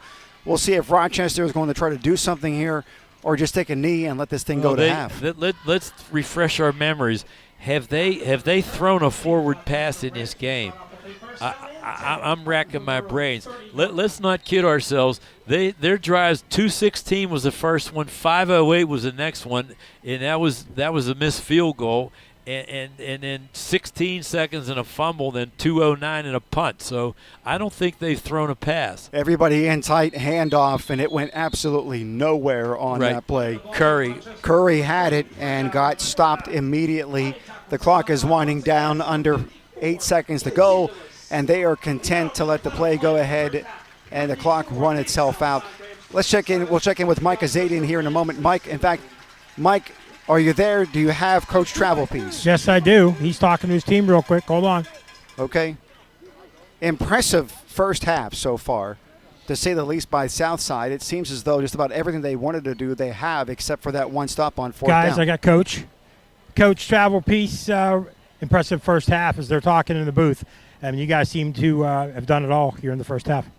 Yeah, we've had some success running the ball, throwing the ball, played very good defense. That's a very good offense. They stretch you all over the field, and so for us to have a 0 up on the board right now, we're pretty pleased with that. A couple opportunities that we didn't take advantage of. I probably got too cute, so we'll try to correct that. Well, when you get your first drive and you just run the ball and take time off the clock, and then you stop them early and get up 14-0, kind of makes it a little easier on your defense too. Yeah, they have such a power run game, so to be able to hopefully take that away from them, and they're very happy to go 3-4 yards at a time. The way that the game's played out so far, it's very difficult for them to maintain that style. So big plays on offense, big plays on special teams, but you guys have been doing that all year long. Mm-hmm. Yeah, so it's huge to be able to win on all three facets of the game. We've got a great defense, outstanding defense. Force teams to have to drive the length of the field, which is very difficult to do in high school football. And then for our special teams to come out and get some recoveries, punt blocks. We're multi-talented, and when you have depth, you're able to get some really talented guys out there on those plays. I know you want to get to the locker room, plus it's the focus on the band right now. We'll let you go. Good luck. Thank you. Guys, back up to you. We'll get Gene Matzook coming back right before the half. All right, thank you very much. Do appreciate that, Mike. Coming up in the halftime show, we will talk to the athletic director here at Southside, Mike Colligan. He's coming up in just minutes right here on Beaver County Radio. If you're a parent that's already watched plenty of youth baseball or soccer games, you know the value of teamwork. Whether it's the team on the field or your team of family members at home, strengthening that group can pay off in many ways. Keystone Wellness Programs is offering their free Strengthening Families program in Beaver County for families of children ages 10 to 14. Learn how to increase family bonding and communications, all while having fun together. Visit KeystoneWellnessPrograms.org for details. The pregame show will set the stage for the upcoming game coverage. A pre-career start at the Beaver County Career and Technology Center can set up your high school student for life. I'm Vince Crateri, Public Relations and Marketing Specialist at the Beaver County Career and Technology Center with great news. There is still time for this school year in some of our top earning career training programs, but you must act now. Have your child or grandchild see their school counselor today. Hurry, classroom space is limited, and these prime opportunities are on a first-come, first-served basis. Let the Beaver County CTC open doors for you in the game of life. Click bcctc.org. Hi, this is Bob Barrickman here for Fry Transportation. When it comes to school buses in Beaver County, it sure is hard not to notice the shiny Fry Transportation fleet. Fry Transportation has been a local family-owned Beaver County business for over 30 years. As any successful football team must be dependable and reliable, these same qualities have made Fry Transportation a champion operation. Best wishes to all local teams and safe travels to the gridirons this season. From your friends at Fry Transportation.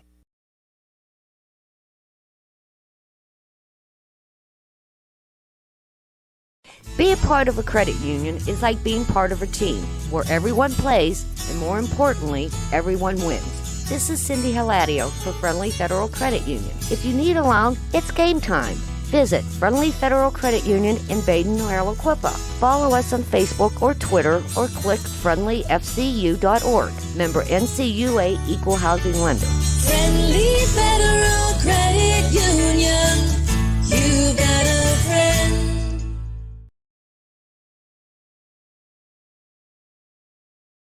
After any big game, people will be talking. This is Ellen Bross from Falcone's Moon Township Ford. The same is true when you get your new vehicle from Falcone's Moon Township Ford. Neighbors, friends, and co-workers will notice the new winning style reflected in the car, truck, or SUV you just got from Falcone's Moon Township Ford. Located on University Boulevard, across from Robert Morris. Click and save at moonford.com and discover what the talk is all about. Falcone's Moon Township Ford, where friends send friends.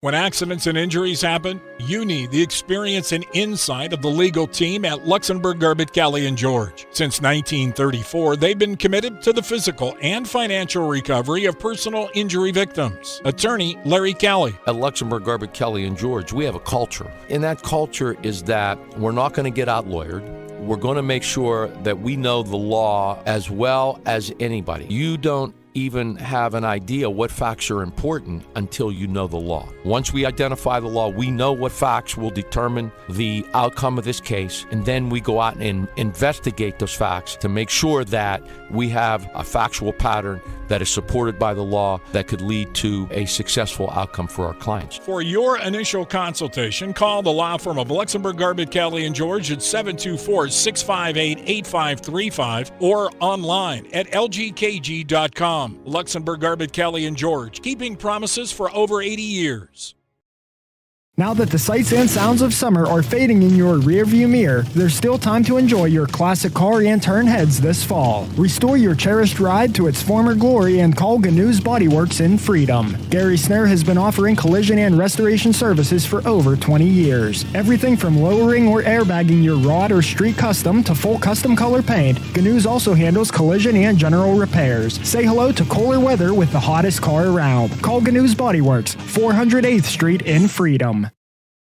It's football season, and if you can see the Aquaman of Beaver County heading deep on a fly route to the end zone, it shouldn't surprise you. This is Jim Riggio, the Aquaman of Beaver County from the Beaver Falls Municipal Authority. Why, you ask? It's obvious. Going deep or the full distance for our customers, no matter what we are up against, is in our game plan. Now, what isn't quite so simple is getting my web feet into a pair of those cleats. This is the Aquaman from the Beaver Falls Municipal Authority. And looky here, I'm wide open that is, to doing whatever it takes to serve you. Click bfwater.net. In order to call the right play, you have to be able to communicate. Dental hygiene not only affects appearance and eating habits, it can also have an impact on your ability to speak clearly. Dr. C. Timothy Lip wants you to keep your teeth in the game, and he has a playbook designed for success so that you can call the right play or even call an audible. Get suited up for a win, or at least a winning smile, by joining Dr. C. Timothy Lip's team in Beaver Falls or Robinson Township. Visit lipdentistry.com. You're listening to 2023 high school football coverage on Beaver County Radio. This game is being brought to you in part by St. Barnabas Dental and Dr. Peter Montini, Goldberg Persky and White, Friendly Federal Credit Union, Dr. C. Timothy Lip, Freedom United Federal Credit Union, Luxembourg Garbett Kelly & George, Electric Garage Door Sales in Monaca, Beaver County Chrysler Dodge Jeep and Nissan, Keystone Wellness Program, Patriot Home Care, the Grand Valley Inn, the Community College of Beaver County, the Beaver County Career Technology Center, Drug Free Aliquippa, the Beaver Falls Municipal Authority, Moon Township Ford, Fry Transportation, and Beaver County Radio. 95.7 and 99.3 FM, along with 1230 WBVP, 1460 WMBA, and BeaverCountyRadio.com.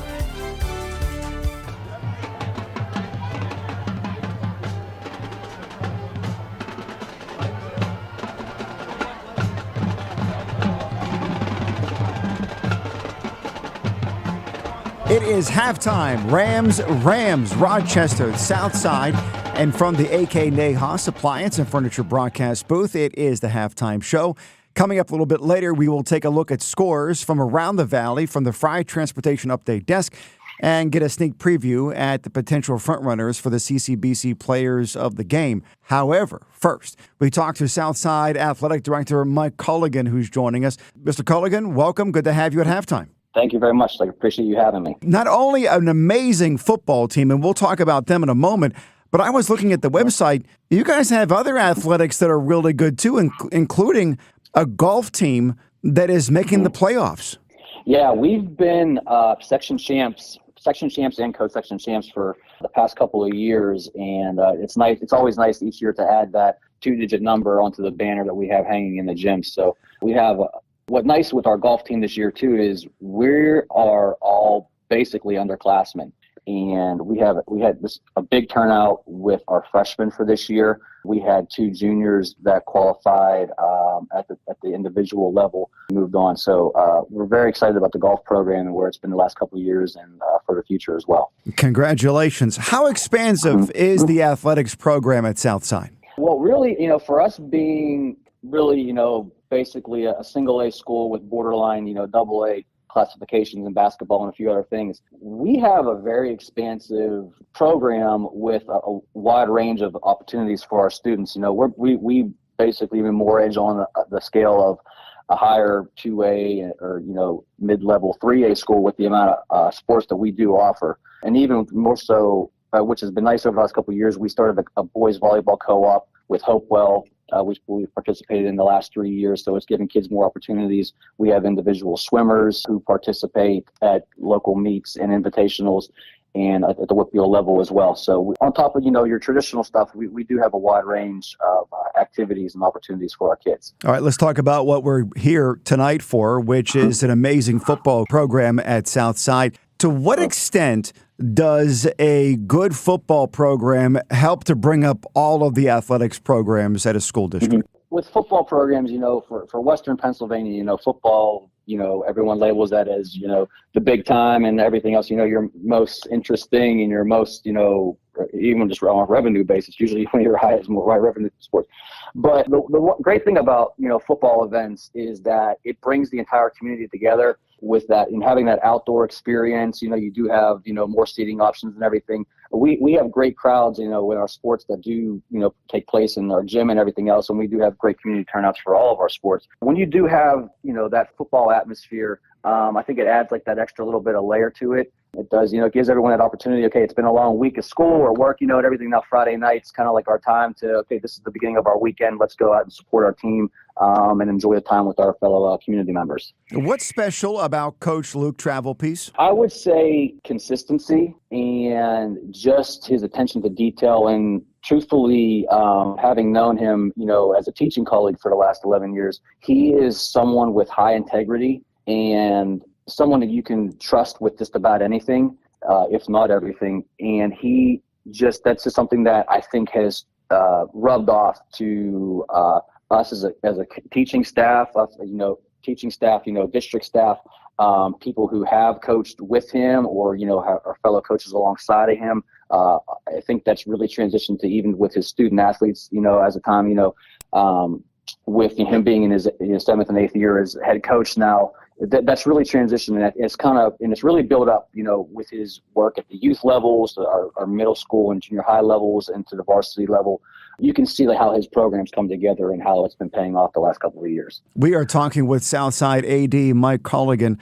When it comes to recruiting students for all sports, what's it been like over recent years to get kids to come out and participate? On certain levels, it's been great. On certain other levels, it's been an area of struggle. With us being a smaller school, we do have a lot of 2 and 3 sport athletes, which, once you get towards the end of winter and into the spring, sometimes that can, wear out their energy and everything. Fortunately, they're a lot younger than I am and still have that that long stamina and everything else, But on certain levels, if it's not maybe necessarily the most popular sport, we've had a small decrease in participation numbers, which we've looked into potential co-ops or anything along those lines. The good thing again, we are a small, tight-knit community, and we've been able to hold our own in a lot of areas across our athletic program.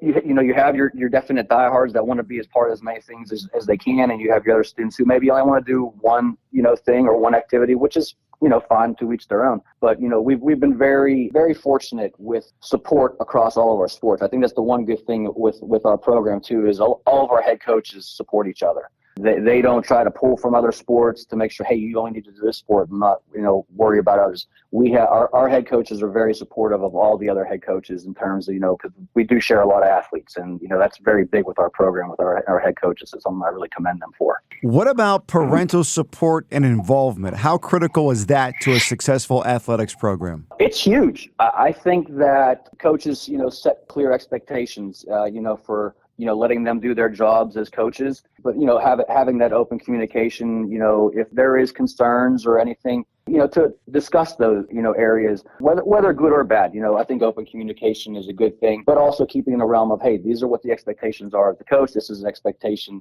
as you as a parent, is both in supporting the coach or in the student, because ultimately, it comes back to the teams. That's just the long and short of it is, regardless of anything, we are here to support our kids. Our coaches are here to put our kids in a position to succeed, create, lifelong learning experiences for them, and just make it the best experience that they can be, as scholar athletes. Southside Athletic Director Mike Culligan joining us at halftime.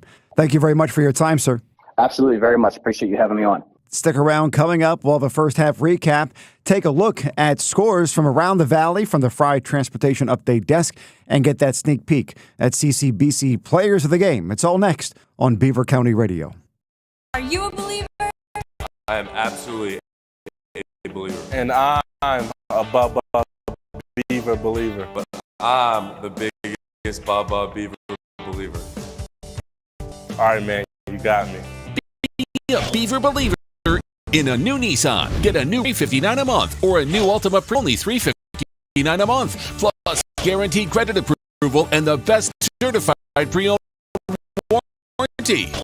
Stop it and become a Bubba Beaver believer like me. And me. At Beaver County Auto.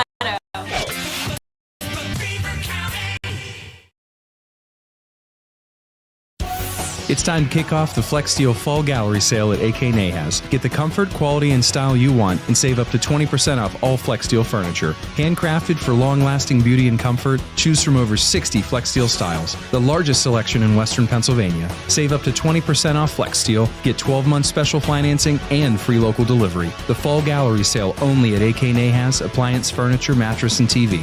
You'll do okay with AK.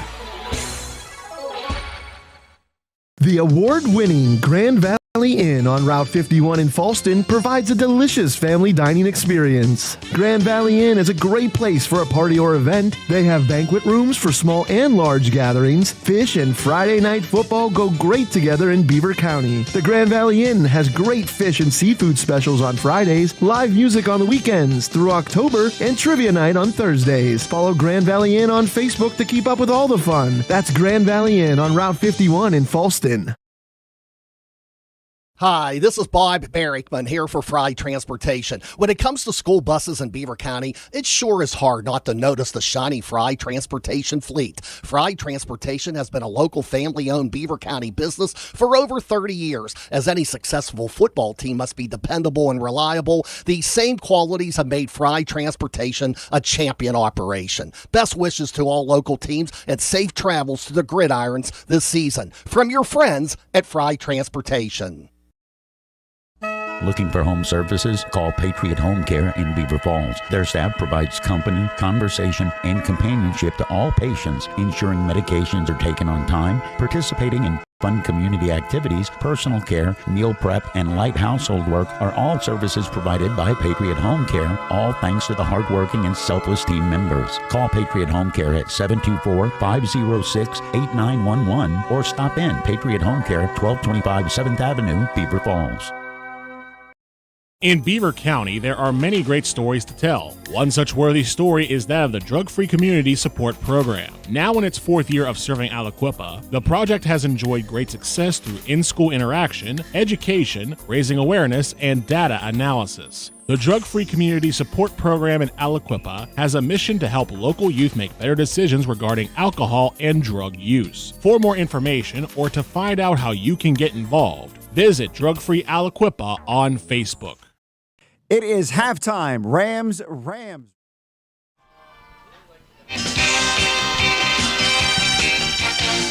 is halftime, and it is Rams on Rams. It's 27-0 Southside all over Rochester. I want to thank Mike Culligan for joining us during the halftime.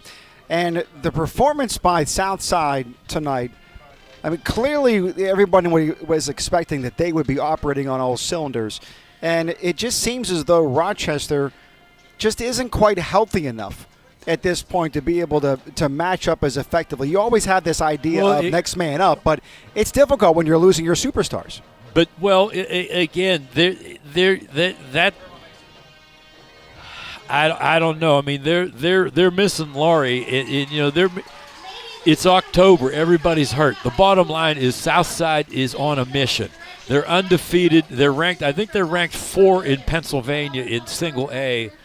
They're at home. I don't know if it's senior night. There's a lot of people here.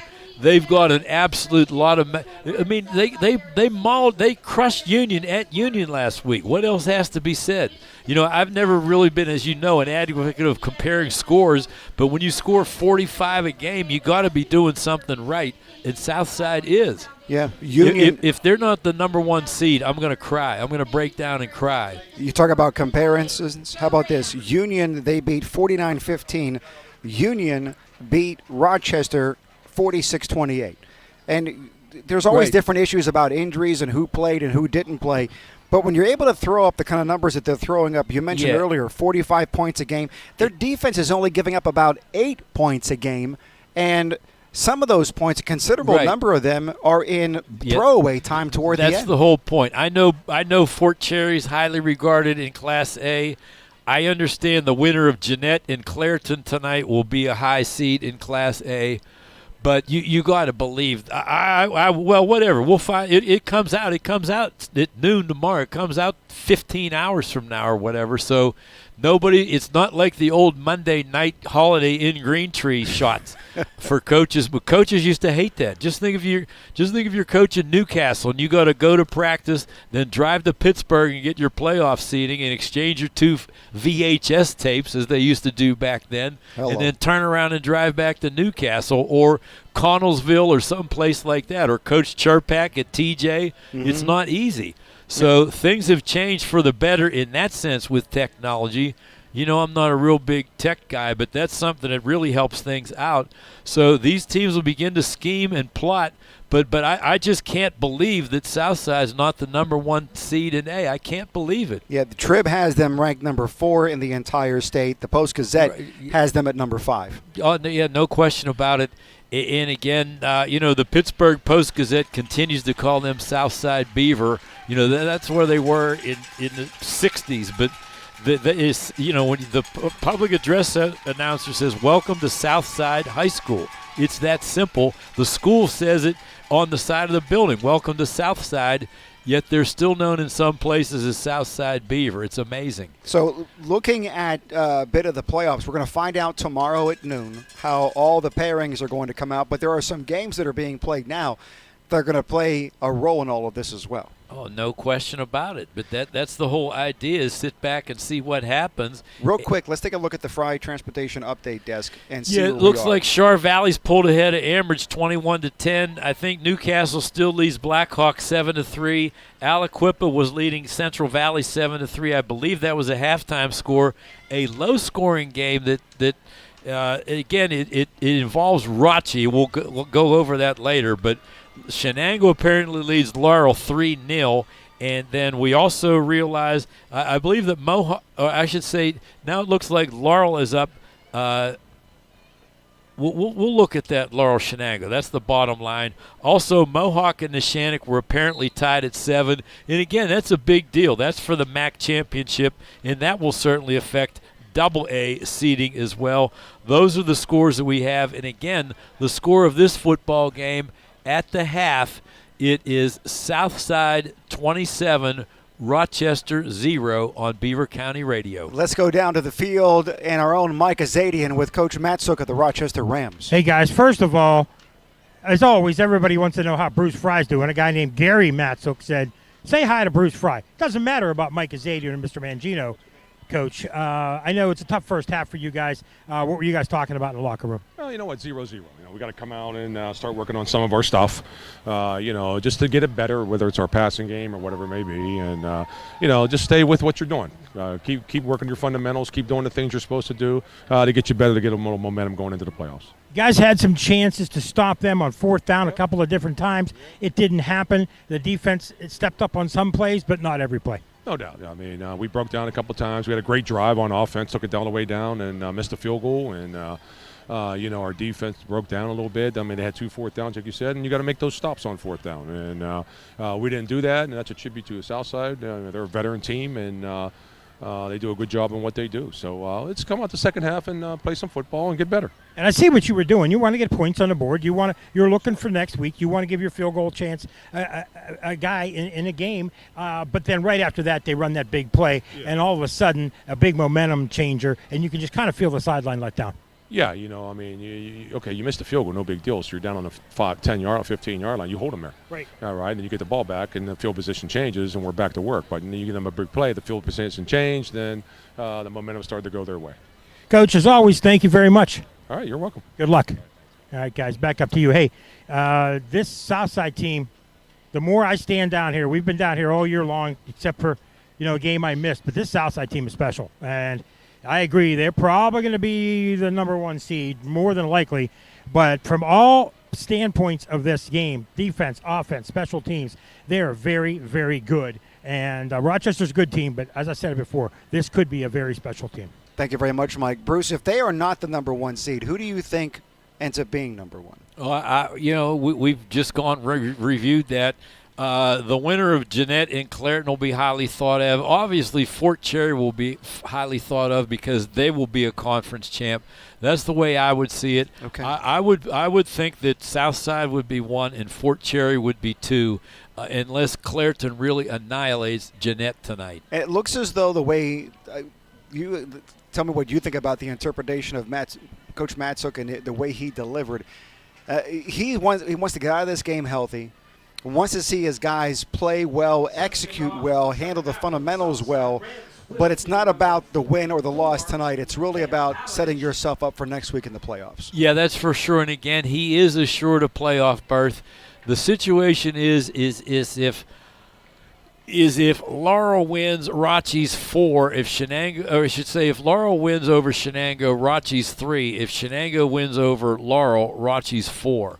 But we'll go over all of that. Okay. But Rachi is clearly in the playoffs.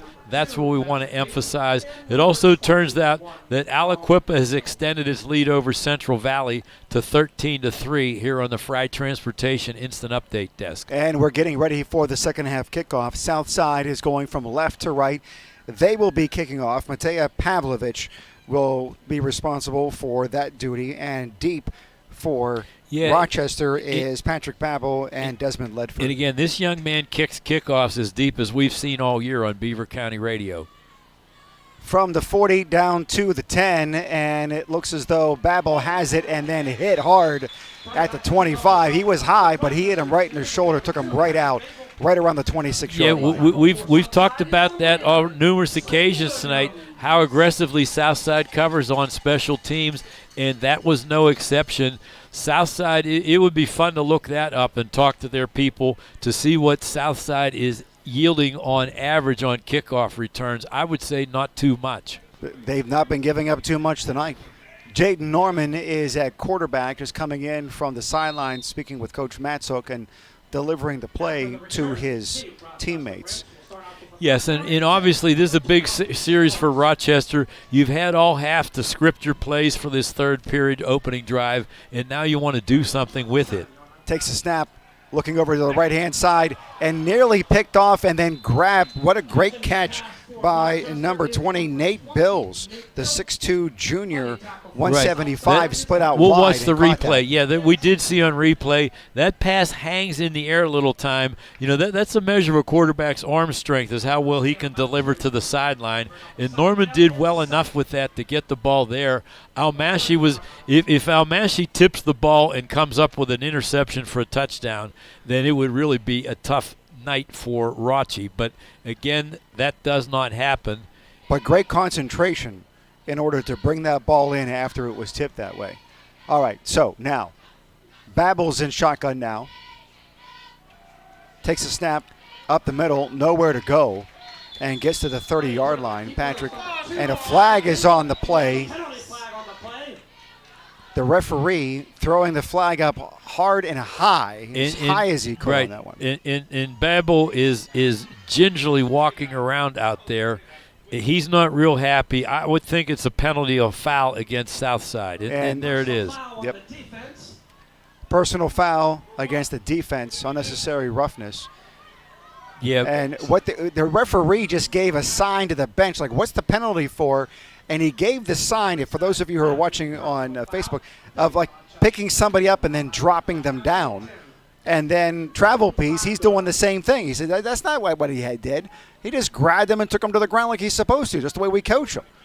Well, saying, no, that's not the case. I can't really quote Luke Travel Piece because I'm not on the field. I'm just looking at the same body language going back between the two of them is an interesting one.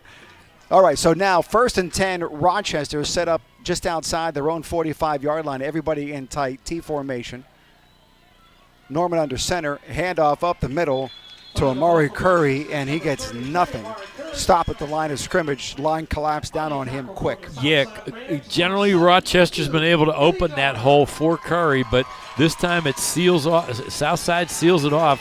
They have good defensive pressure, so it's going to wind up being virtually no gain.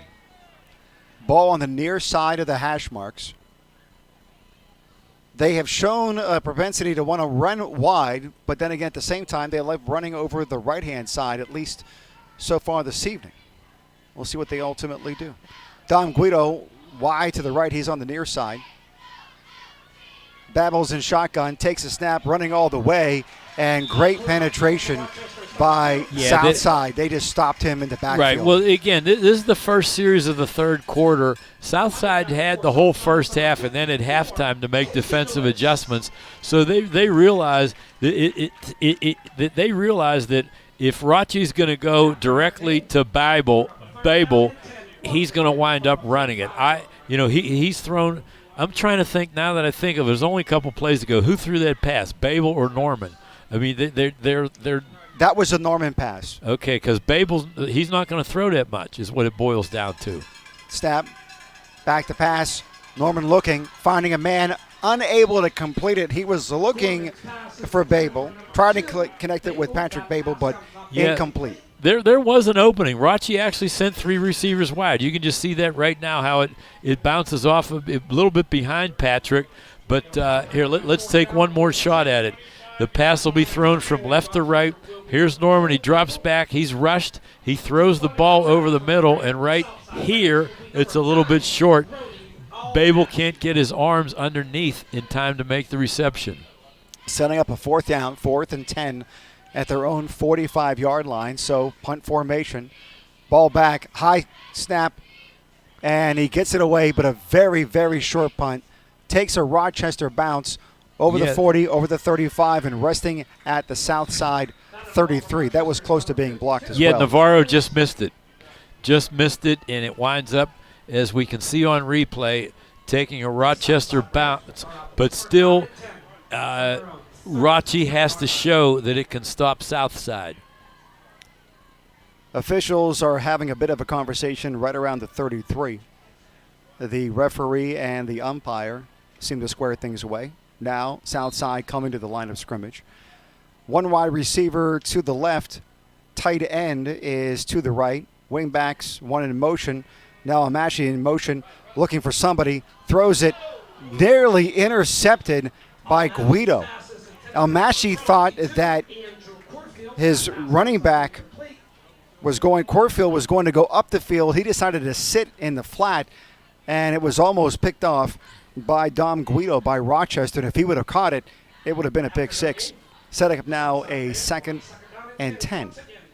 Right. So, and again, Almashi is rolling to his right to throw or I should say to his left. So that's you don't see that all the time from a right-handed passer, but he did have steam on it. Wide receiver left, pitch back to Corfield. Corfield met just beyond the line of scrimmage, a pickup of 1, maybe 2, and a third, and what looks to be about 8 now. Ball set up on the near hash mark. And what you have to give it to Rochester for is that the defense has had moments where they really look great. I mean, they've had some times where, some big splash plays have obviously taken place, but at the same time, they've been able to force a couple of 3rd and longs by Southside. Yeah, but the bottom line is Southside has not punted in this game. Southside coming up to the line of scrimmage. One wide receiver wide to the right. Almashi under center. Wing back. Single back behind him. Man in motion. Fakes the handoff to Almashi. Does that inside handoff to Navarro, but this time Rochester all over it. Loss of a couple on the play. Now setting up a 4th and 10. And you mentioned there hasn't been a punt to this point. Here comes the punt. Right. Yeah, quite possibly. But that just shows that Rochi is fighting back. We will also note that Central Valley on the Fry Transportation Instant Update desk has cut Aliquippa's lead to 13-10, and Ambridge has cut into Shar Valley's lead. It's now the Colts leading Ambridge 21-17. Matea Pavlovich back deep to punt, and Patrick Babel, is back to receive that punt. He gets it away, high kick, and hits around the 32 out of bounds, just around the 31-yard line. There, Rochester will take it 1st and 10. Back with more on Beaver County Radio. Do you know a child who struggles to read? If so, the tuition-free brick-and-mortar Provident Charter School West is here to help. The Provident Charter School West in Baden is helping children from 1st grade through 4th learn to overcome dyslexia so they can return to their hometown schools and graduate with their friends. Provident Charter School West meets the needs of children with dyslexia so they can become the inventors and educators of tomorrow. For more information, visit providentcharterschool.org.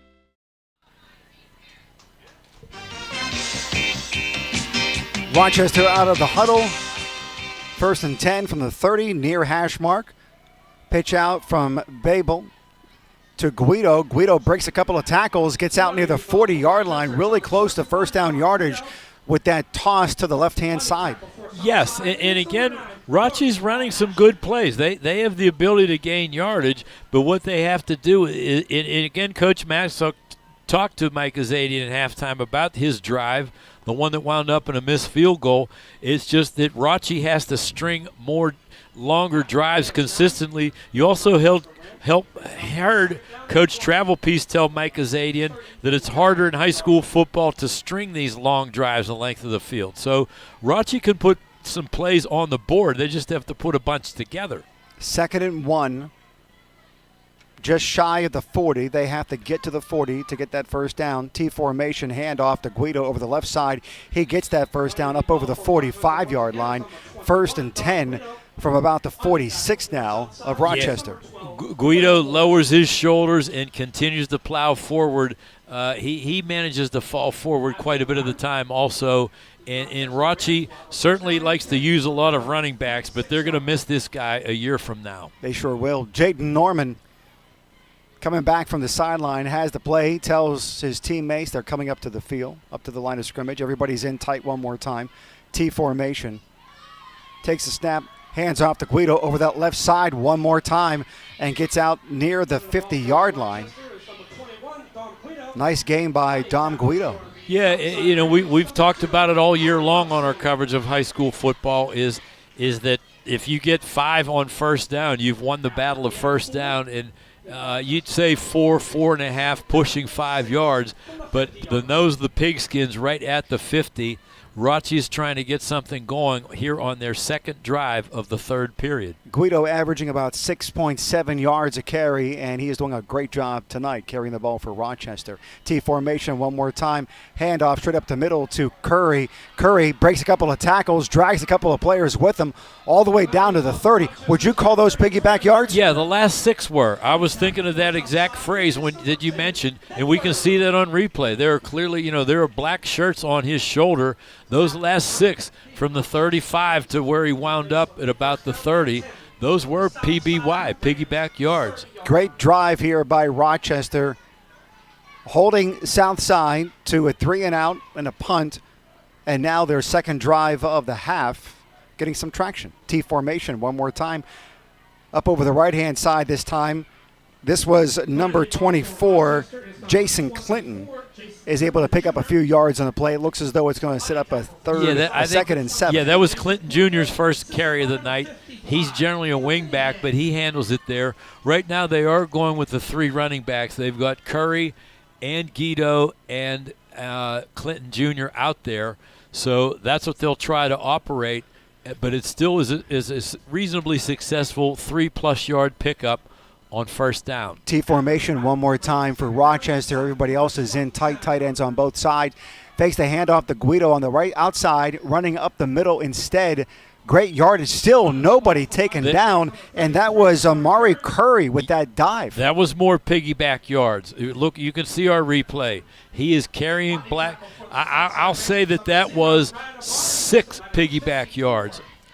That needs to be an official stat. I'm calling the WPIAL. Right. I'm calling the Elias Sports Bureau. I'm making it a national stat.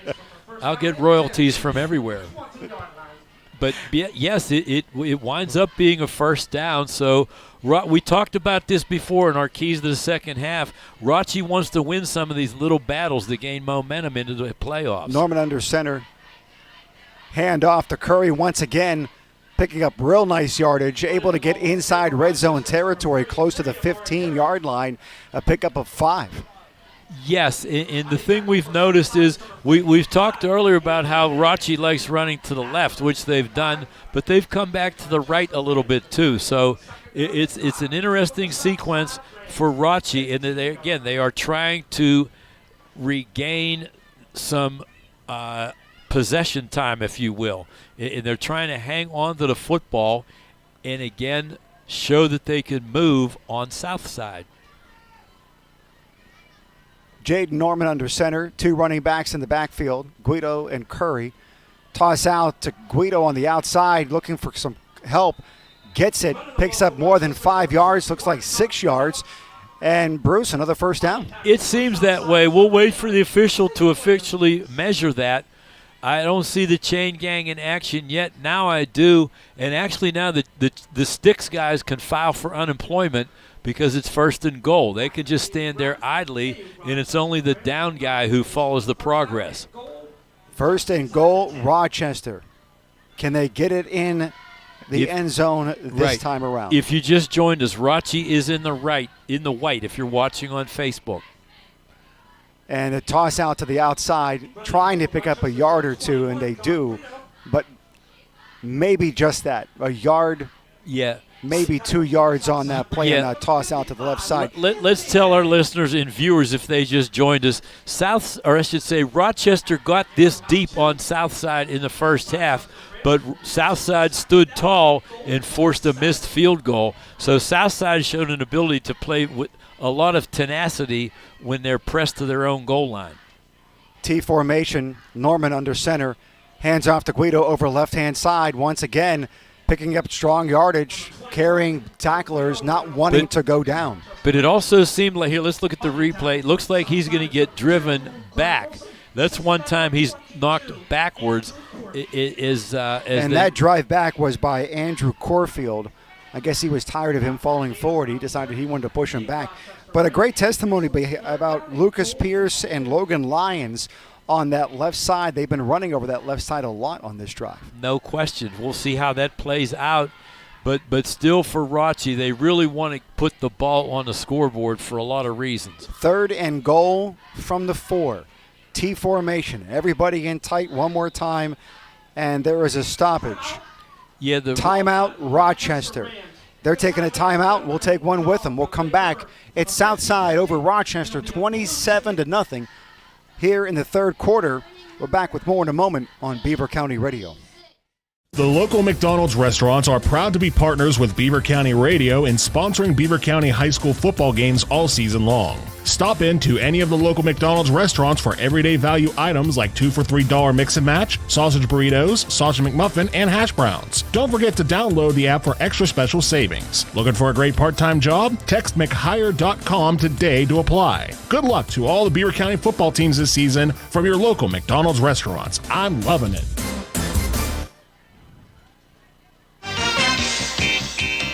27-0. Southside all over Rochester. This drive, this possession matters so much to both of these teams. Southside, they want to preserve the shutout. Rochester, they want to make a statement for themselves. Well, they want to show that they can score on Southside, and they are trying to gain momentum into the second half. So we're here at the Richard J. Ashcroft Athletic Complex. Of course, Coach Ashcroft, a legend here in Southside for his work not only in football but in track and field. At one point, the WPIAL Class A track championships were held here at Southside. He tried to take it himself over the left side once again, and Southside sniffed it out completely. 2 players penetrating the line of scrimmage on Massey and Navarro on that play. I think that Southside believes that if Babel's getting a direct snap, there is a 99.3% chance of a run. And that's how they're lining up defensively. 99.3%? Chance of run, yes. It's been 100 thus far in the game, but there's always that chance. There's always that 0.7 of a chance. Yes. That maybe they won't. Now he's Fourth a wide down out. and goal.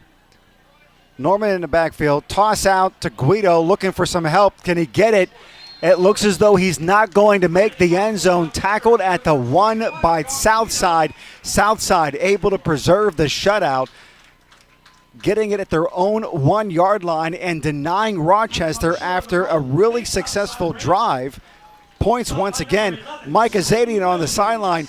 Mike, pretty impressive to see Southside keep Rochester out.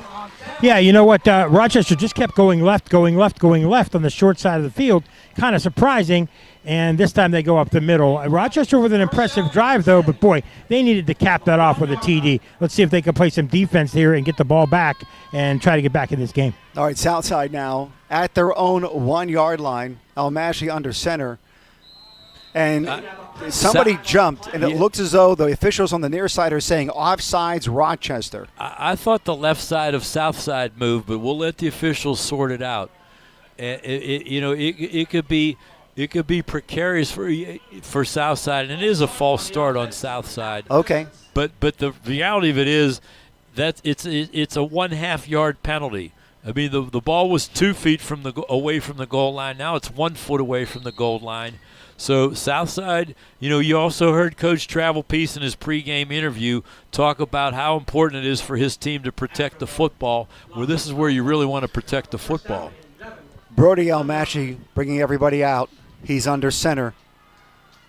T formation behind him, decides to dive it right up the middle and is able to get great yardage on that out beyond the 5-yard line, pick up a 5 on that first down play. Yeah, a good push by the inside of Southside's line, obviously, if a quarterback sneak works that well. But, yeah, it's not every day. And that was a straight lower your head quarterback sneak. That was not a quarterback draw. And with 20 seconds remaining in the quarter, 23 seconds on the play clock, everybody's content to have this thing go into the fourth quarter. And as they take that break, we'll take this break on Beaver County Radio. Sometimes you win and sometimes you lose, but winning is all in the game when you shop for a used car at the Beaver Valley Auto Mall. Because the Beaver Valley Auto Mall believes that the experience of buying a used car should be an exciting and simple process. When you're looking for a used car near the Beaver Valley area, look no further than the inventory of cars and trucks and SUVs at the Beaver Valley Auto Mall. Stop in today and see their incredible selection. You'll find all the help you need or click BeaverValleyCars.com. Beaver Valley Auto Mall, near the mall in Center Township. It might might be time to repair or replace that old garage door. Call on Robin and her team of expert installers at Electric Garage Door Sales in Monaca. Dial 724-774-3200 and your door will work like a charm. Featuring CHI quality garage doors, LiftMaster garage door openers, and over 50 years experience, Robin and her team will get it done right. Electric Garage Door Sales. Give them a call at 724-774-3200 or find them online at electricgaragedoorsales.com. As we are starting the fourth quarter, it's 27-0. Southside all over Rochester. Southside, great goal line stop. Stopped Rochester at the 1. Took over possession. There was a procedure penalty, backed them up a half a yard, and then a quarterback sneak to get them out beyond the 5-yard line. So now we're looking at a second and what looks like 5, maybe 6. And the reality of it is it was a scoreless third period after Southside had all those points in the first half. Rochi had the ball for 9:28. Southside moves again. No question about it. Southside moves again, and that's a major, 9:28 time of possession. That's what Southside only had it for 2:32 in the third period. So that's one way to keep Southside's scoring average down. Yeah, Eddie Glover, the big 350 sophomore, is the man who moved, and he moved. It wasn't just a little bit. He knocked Lucas Pierce, who's 215 himself, on his backside before the snap of the ball. So now half the distance back to the goal for Southside. So they're back now to a 2nd and 9 from their own 3. Omashi under center. Wing formation. Handoff to Navarro up over the right side, getting close to the 10-yard line, very close to that first down yardage. Navarro once again on the play, averaging 12.7 yards a carry, got nearly 9 on that one. Again, it's the whole idea of misdirection. They had Rochi leaning one way, and they come back the other way, the near side towards our camera, towards where Curtis Walsh is shooting, and it winds up being, as you mentioned, near to the first down. 3rd and a couple. Ball is right in the middle of the field. One wide receiver is to the right. That's Ben Bird. He's hit Ben Bird on a pass play earlier in the game. Wing formation, Soul back in the backfield. Handoff to Navarro one more time, up the middle, out close to the 15-yard line, and a first down. Yeah, no question. Again, it's Southside with its offense is able to, what you're looking for, the whole idea with that wing T is just to create a split second of indecision in the mind of the defense. And that's what Southside's able to do. And when they have that moment of indecision, they're capitalizing on it and hitting the hole. And Southside at this point, they are taking their time in the huddle. No rush whatsoever. They are content to continue running the ball and continue to have that clock run down. They don't want to get anybody hurt on the eve of the playoffs either. Hand off to Court. Gets it over the right-hand side to the 30, to the 35. Stiff arm out to near the 38-yard line. Andrew Corfield, great run on that play. I'll give him a nickname that he can use. I won't even give him a trademark fee. He is the master of misdirection. He is impressive to watch. Yeah, no doubt about it. Plus, not only that, he never gets hit until he's into the second level, and that's why he had the highest average per carry of these guys, right? I mean, he was at 12 something, right? But guess what? That's gone up. When you throw in that 80-yarder that he had, his average is going to be about 16 by the time this game's over. Everybody in tight except for Bird on the right-hand side. Oh my, Rochi jumps. Flag on the play, offsides against Rochester. The official call from the referee, give them 5 more yards. 1st and 5 now from the Southside 43-yard line. Once again, this is a drive that started from their own 1. And at that position, you're hoping just to get a couple of yards to give yourself some room to punt. And they are setting up at minimum right now a flipping of the football field. You could get cute and say they started from their own half after that half the distance penalty. Navarro one more time over the right side. He is running hard. 2 tacklers on him from Rochester. Getting out to the 48-yard line. He is close once again to first down yardage. It looks as though with the referees are standing, they are going to do that little collar pull. Yes, and tell them to move the sticks. Reach back, yeah. But the reality of it is you got to give him Navarro credit on that, because he's running towards the south side bench, which is the whole other side of the field away from the Rochi bench, which is where the sticks are. So he doesn't really know where he has to get to, but he's still scrambling for madness. South side, 1st and 10 from their own 49-yard line. Almashi back to pass. Guy wide open. Corfield has it. Touchdown, Corfield. Rochester baked the play action. Everybody was coming in on the run. He was a good 5-10 yards behind the safeties, behind both Jaden Norman and the other safety, Carter Wilson. And it was an easy pitch and catching a touchdown for Southside. Oh, yeah, no question about it. Wide open on the deep play. And that's the whole, that's the one that looks very good on the south side film session, because you've pounded and pounded and pounded until you've gotten this result. Now, is Southside going for 2 here? No, they're going to kick. No, they are going to go for 2. They are going for 2. Well, yeah, this is their a chance kicker is on the field. However, he also plays a running back at times as well. But you practice this for playoff situations. And it was a fake handoff, and it was to Popolovich, and he was tackled. But there's a flag on the play. Yeah, it's going to be unnecessary roughness one way or the other. It's getting chippy down there. And there's more dead ball. There's a Rochester coach on the field. There's a late dead ball foul. There's 2 ways of looking this. One side of it is Southside wants to work on extra points for the playoffs, but the other side of it is Rochi could say, well, you're up 34-0. Why are you 33-0? Why are you going for 2? So there's 2 different perspectives on this, depending on what kind of a Ram you are. And if this is a penalty against Rochester, will it be a penalty that is enforceable on a half a distance to the goal, or a dead ball where it will be enforced on the kickoff? Unsportsmanlike, it looks, against Southside. And there's a penalty as well. I'm sorry, a penalty against Rochester. Personal foul. Here we go. Against Southside. Unsportsmanlike conduct against Rochester. Offsetting penalties. And they are going to declare the 2-point attempt no good. And we go on and play some more. Simple as that.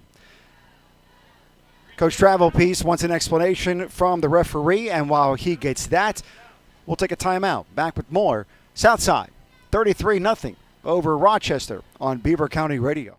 It's time to kick off the Flex Steel Fall Gallery Sale at AK Nahas. Get the comfort, quality, and style you want and save up to 20% off all Flex Steel furniture. Handcrafted for long-lasting beauty and comfort, choose from over 60 Flex Steel styles, the largest selection in Western Pennsylvania. Save up to 20% off Flex Steel, get 12-month special financing, and free local delivery. The Fall Gallery Sale only at AK Nahas, appliance, furniture, mattress, and TV. You'll do okay with AK.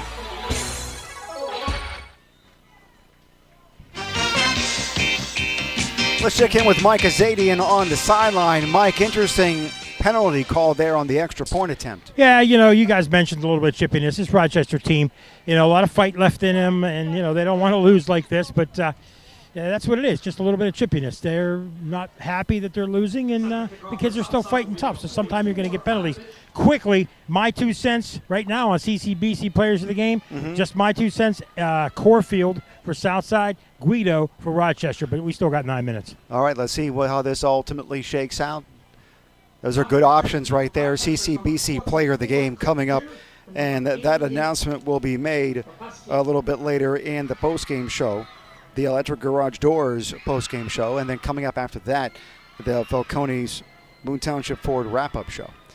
Here's the kickoff from Southside. Popolovich kicking deep to Rochester, and Babel and Ledford back. And it is taken by one of the upbacks. Has it, He's darting around trying to make some people miss, and he does. He gets some room, finds an opening, 40-45. What a return by number 24, Jason Clinton Jr. What a great return he just made. There are flags that are on the play back around the 30-yard line. We'll see what this is ultimately going to be. But it's still a great return nonetheless. Great effort. You can definitely look at as well. This Rochester team, even though they're down 33-0, this is not what they're used to. And that chippiness that both Bruce and Mike talked about, a little bit of an attitude, because you don't want to be a team that gets mercy ruled. You have a sense of pride. You're a team that's going into the playoffs. You want opponents to respect you, and there's just something about having somebody go up 35-0 and put that running clock on you. But there was a penalty on the return, holding penalty. So Rochester backs it up. They'll get it 1st and 10 now instead, just outside the 21-yard line. 9 minutes, 12 seconds left to go in the fourth quarter. Rochester has been able to put 2 nice drives together, coming up scoreless on both of those really nice drives, a missed field goal and a stop at the 1-yard line.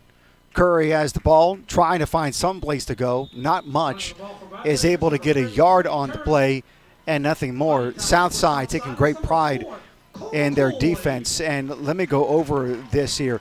On the defensive front that has been so stellar tonight, Casey Lewis, Chase Knox, and J.D. Roy. Backing them up at linebacker, Andrew Corfield, Ryan Navarra, Matea Pavlovich, and Will Morgan. And then there is the rover, if you will, Slayton Williams. He's just all over the place. Carter Wilson, Ben Bird, and Brody Wilson. Brody Almashi, rather, is playing the free safety position. Pass by Jaden Norman, incomplete pass, trying to make a connection on a slant to Paul Polcher, the sophomore tight end. Incomplete pass, setting up a 3rd and what looks like 6 yards to go on this. Rochester has put forth a valiant effort, but one of the struggles that they've had is the difficulty in not having Antonio Laurie. Laurie came back last week against Northgate and played well, but had a little bit of an injury that was tweaked again. And so he is out tonight, resting, hoping to be back for the first round of the playoffs. Jade Norman in a pass over the middle, intercepted by Ryan Navarra. Ryan Navarra from his linebacker position, playing zone, went back with the tight end, and just cut in front of that pass by Jaden Norman.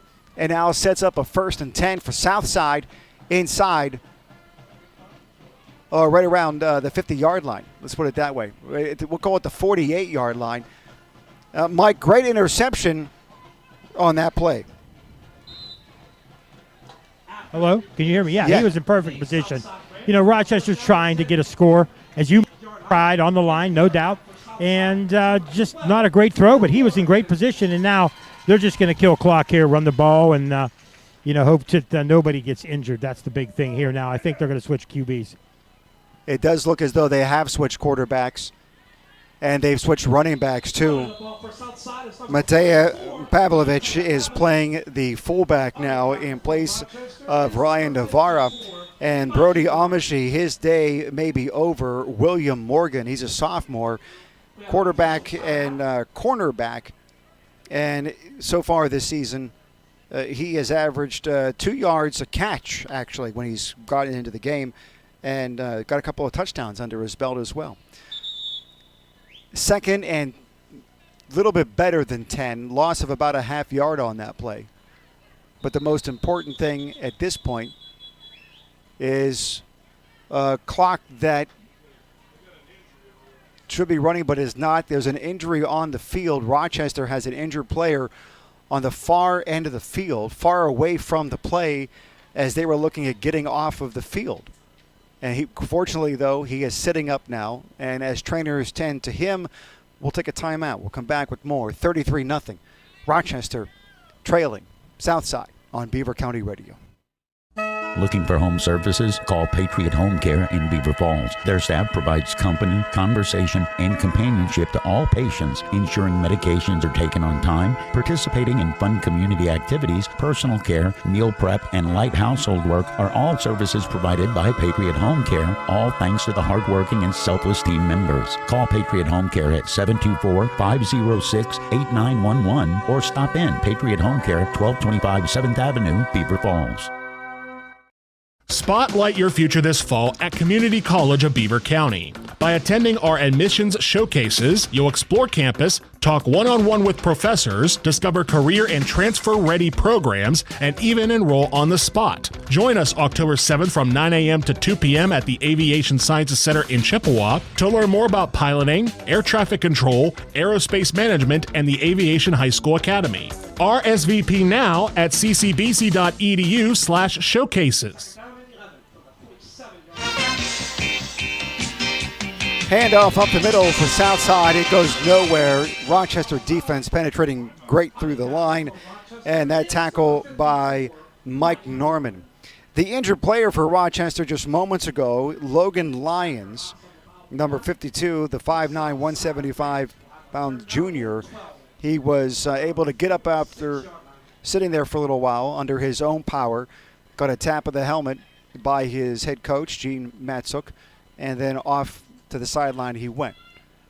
Now, 3rd and what looks like 12 for Southside. 7-12, running clock. Handoff on a sweep.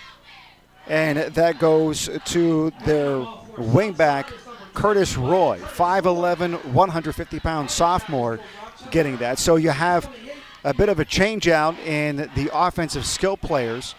We'll continue to monitor to see if we can get a clarity on the offensive line, but the skill players, the second teamers, getting an opportunity to get some much needed reps, and the starters an opportunity to get a rest. However, the starters are out for special teams. Both Andrew Corfield and Ryan Navarra are out on special teams. Mateja Pavlovich waiting for the snap. And the kick, it gets away. Good, clean kick. Bounces at the 22-yard line. Rochester will leave it where it goes, and it stops around the 25. And there's pushing and shoving between Rochester and Southside. Ryan Navarro needs to be pulled away by his teammates and coaching staff. There is a flag on the field right around the 44. Here comes the official call from the referee.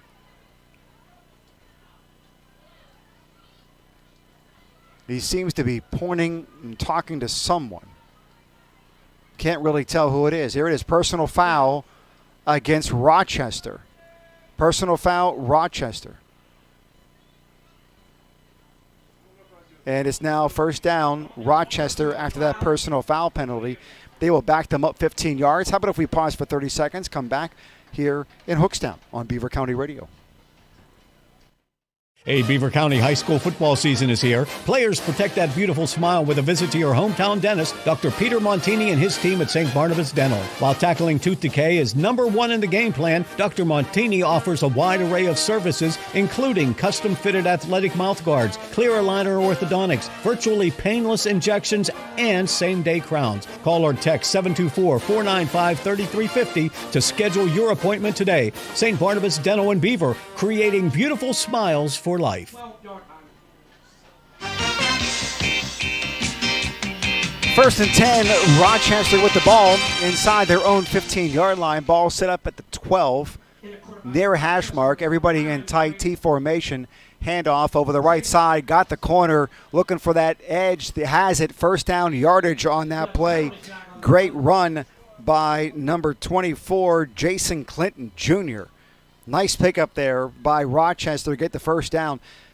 They've had some success at being able to get outside the edges. When they try running up the middle, they've had a difficult time.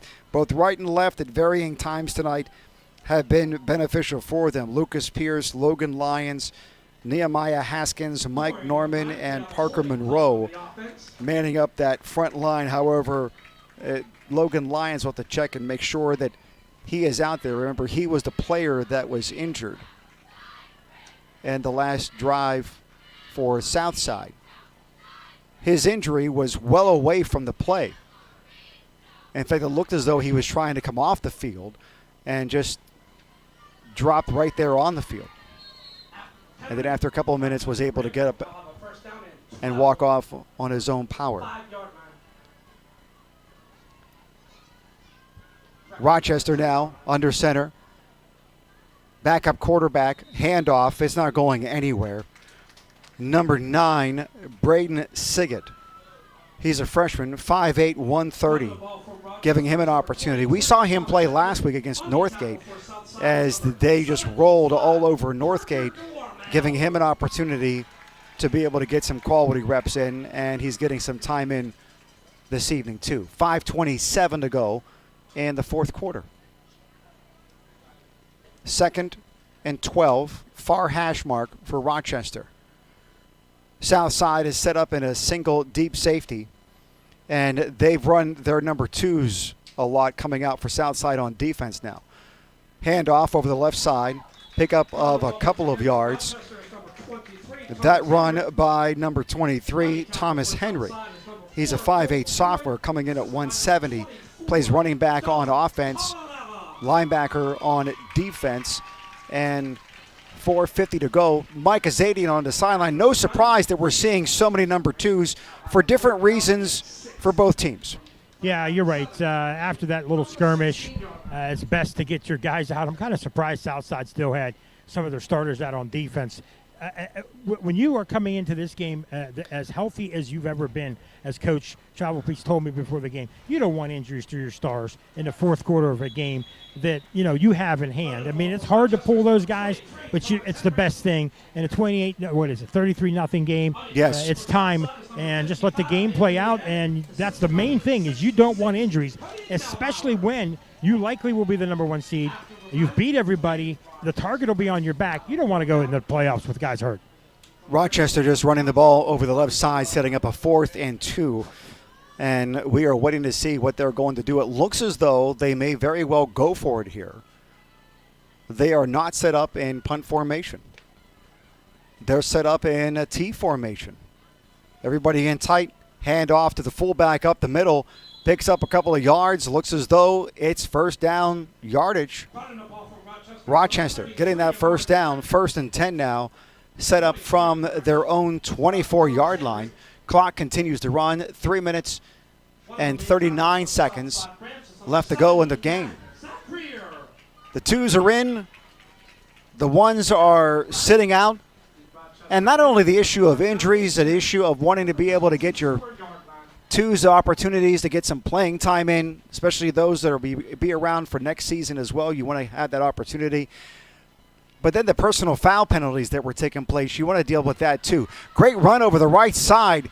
Fantastic running by Rochester. Once again, they were able to catch the corner, and Jason Clinton sprinting up that sideline, able to get great yardage from the 24. He's all the way in to Southside territory. Got to around the Southside 48, almost, the 48-yard line. Great first down run by Rochester. And you really got to hand it to Rochester, too. They're down 33-0. The game is obviously out of hand. The final score is not going to matter, but pride does. And now there's a timeout on the field. Travelpeace saying he wants to think about this for a moment, and we'll think about it too. Back in 30 seconds, 33-0. Southside over Rochester on Beaver County Radio. In Beaver County, there are many great stories to tell. One such worthy story is that of the Drug-Free Community Support Program. Now in its 4th year of serving Aliquippa, the project has enjoyed great success through in-school interaction, education, raising awareness, and data analysis. The Drug-Free Community Support Program in Aliquippa has a mission to help local youth make better decisions regarding alcohol and drug use. For more information or to find out how you can get involved, visit Drug-Free Aliquippa on Facebook. Coming up in just a bit, we will announce the CCBC players of this game during the Electric Garage Doors postgame show here on Beaver County Radio. How about these scores? Final, Mohawk falls to Neshannock 13-7. Laurel over Shenango, 15-7. Elwood rolls over Riverside, 41-0. Rochester, 1st and 10 from the south side 48. Handoff up the middle. Great run for about 3 yards. Nice run by number 5. Let me double check this here. Tyler Miller, 5'8" sophomore for Rochester. Burgettstown trailing Fort Cherry 48-15. New Brighton in a 1-point game against Freedom 13-12. Olsh and Cornell. Olsh has fallen to Cornell 26-9. And Newcastle is over Blackhawk 14-3. I know, you're waiting for this score. Aliquippa Central Valley. You ready? 17-13 Central Valley over Aliquippa. Handoff to Clinton one more time up the middle over the right side now. He bounces it outside. 20, 15, 10, 5. 5 down to the 5-yard line. What a run by Jason Clinton Jr. He is putting on a show in this fourth quarter, letting Coach Gene Matzuk realize, hey, buddy, you got somebody here you can count on to handle the rock. And he's been running it extremely well. Jason Clinton Jr. on the run, setting up a 1st and goal from the 4-yard line. Less than 2 minutes left to go in the game. Rochester insisting that they get a score. T formation. Clinton Jr. one more time. He's in the end zone. Touchdown, Rochester. Touchdown, Rochester. Jason Clinton Jr. Mike Azadian on the sideline. Is Jason Clinton Jr. doing enough to have him climb the charts on your potential CCBC player of the game? I don't think so, but, I got to tell you this. I was just going to tell Beaver County Times reporter Bill Allman that is a kid to watch for in the next couple of years for Rochester. He's going to add a dynamic speed to this Rochester team in the future and now. Yeah, he is really good. That what he's able to do coming off the edge like that, to be able to get good quality reps when the ones are in during the game and then be able to just take over when the twos are in. Pretty impressive. The extra point kick is up, and it is good. 33-7. Rochester cutting into the lead from Southside. 33-7 Southside over Rochester. 1:46 to go in the game. Back with more on Beaver County Radio. No matter what the circumstances, no matter the reason, one of the few things that is left when a loved one passes on are the memories. Staging those memories in an honoring way is one of the reasons so many people have chosen J&J Spratt Funeral Home. A person's legacy depends on a lifetime of accomplishments and then how they are remembered. J&J Spratt Funeral Home has helped start the process of creating positive legacies for over 70 years. Visit jjsprattfh.com. Joseph M. Spratt, Supervisor and Funeral Director.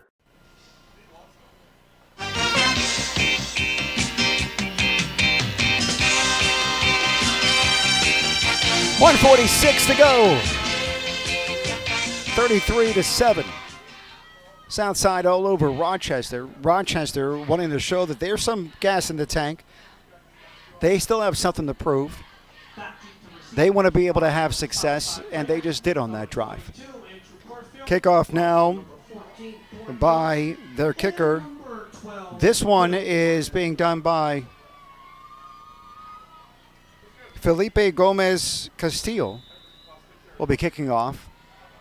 And back deep, number 22, Corfield tries to get it, misses it, touches it, drops it. Called for a fair catch, but the referee's allowing it to continue to play on. And out to the 30-yard line. A little bit of confusion on the field by what the referees were calling with the waving of their own hands. But the ball is now set at the 30-yard line, and there is an injured Southside Ram on the field. Let's see if we were able to get a number on that player. Not sure at this point.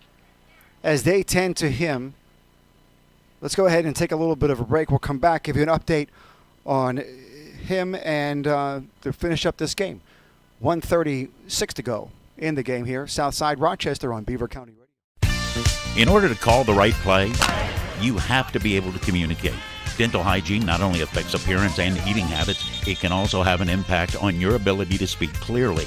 Dr. C. Timothy Lip wants you to keep your teeth in the game, and he has a playbook designed for success so that you can call the right play or even call an audible. Get suited up for a win, or at least a winning smile, by joining Dr. C. Timothy Lip's team in Beaver Falls or Robinson Township. Visit lipdentistry.com. Anthony Haig, the 5'11", 205-pound freshman, playing special teams. And he is up and able to get off the field on his own power, sitting on the bench, catching a breather now. Training staff give him a little chat to. The referee is now about to get things started once again after some aspect of a conversation with Travel Piece. Mike, were you able to get any insights on what that conversation was right there between the referee and Travel Piece? No, I did not. I was trying to see about the injury. Looks like he had the wind knocked out of him, Hage. Good. But I did not. I didn't even see the ref talking to Luke. Okay. But good to know that it was just the wind being knocked out of Hage, and he's able to get back in and just some time on the sideline. That's all. Referee winding the clock into play, 1:24 and a running clock. 33-7, Southside over Rochester. And the clock continues to run, and the play clock is down to 30. Southside is completely content with waiting until this thing gets all the way down before they snap the ball and just run the clock out. It looks as though they are getting ready to get into victory formation. So here's where we are right now with the Big Seven. Southside at 5-0 is number one. Union at 4-1. Southside soon to be 6-0. And then Rochester, they're all in. The winner of Shenango and Laurel is in. Rochester is third with a win or a Laurel win. If Rochester loses and Laurel wins, Rochester is third and Laurel is fourth. If Rochester loses and then Shenango wins, then Shenango is third and Rochester is fourth. The clock is running out. The time left on the game is less than the play clock, and so the celebrations will now begin on Southside and the conversations on the Rochester side about what took place in this game and did they come out as healthy as what they wanted to, which that ultimately was the number one goal for Coach Matzik. In my conversation with him that aired and off air, he made it very clear to me that there are more important things than this game. This game's important. Every game's important. But when you have the playoffs in sight a week from now, you have to play today in preparation for tomorrow. And coming out as injury-free, clearly the most important thing here at this point. CCBC players of the game, Mike Azadian, I'm looking at, I like your recommendations on Guido and Corfield. Yeah, you know what? I mean, Corfield scored 3 touchdowns, 1 passing, 2 running, and played good on defense. I thought Guido carried the offense for a while. Yeah, they mixed it up. Babel did well as well. But I felt that Guido was the guy that kind of was the motor on offense and had the best game. It's hard because they didn't score until the very end, but during the meat part of the game, I thought that it was Dom Guido. But, yeah. I mean, I'll let you have the final call. No, I agree with you on that. Hey, where's Bruce? I like Guido and Corfield. Bruce is getting ready for he left post-game already. show. Yeah, he's getting ready for the post-game show. Oh, yeah, well. He's got a lot of work ahead of him. Me and you got to carry the show the rest of the way. Is that what you're saying? He's trusting us is what it is. It's a statement of confidence and belief in our ability to carry things over and be the opening act to his show coming up in just a few minutes. I tell you what, as we're waiting for the coaches and the players, does it make any sense, Curtis? We'll take 30 seconds here. We'll come back with more in a moment. Beaver County Radio. It's football season, and if you can see the Aquaman of Beaver County heading deep on a fly route to the end zone, it shouldn't surprise you. This is Jim Riggio, the Aquaman of Beaver County from the Beaver Falls Municipal Authority. Why, you ask? It's obvious. Going deep or the full distance for our customers, no matter what we are up against, is in our game plan. Now, what isn't quite so simple is getting my web feet into a pair of those cleats. This is the Aquaman from the Beaver Falls Municipal Authority. And looky here, I'm wide open that is, to doing whatever it takes to serve you. Click bfwater.net. At Pittsburgh-based Goldberg, Persky & White, we've helped thousands of former Babcock & Wilcox and J&L Steel employees receive compensation for their asbestos-caused lung cancer or mesothelioma. Since the time from asbestos exposure to disease diagnosis spans decades, many do not realize their illness was caused by asbestos. To find out if you are entitled to compensation, call GPW today at 1-800-COMPLEX or visit online at gpwlaw.com.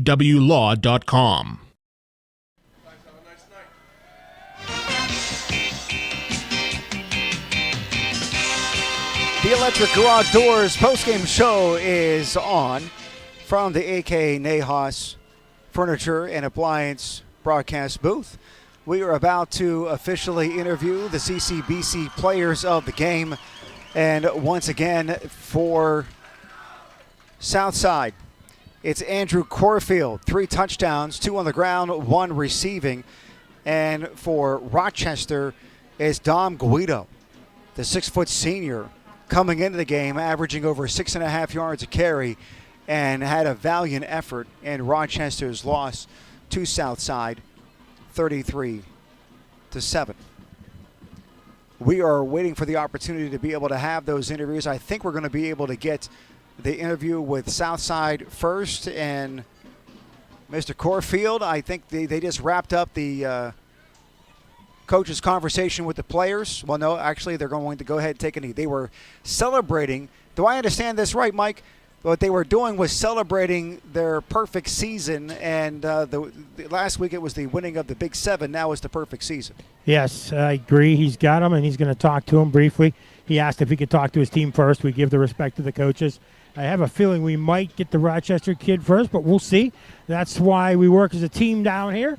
But Luke's talking to his team. I'll step away and let him talk to him. But, yeah, you're right, boy. A perfect season right now.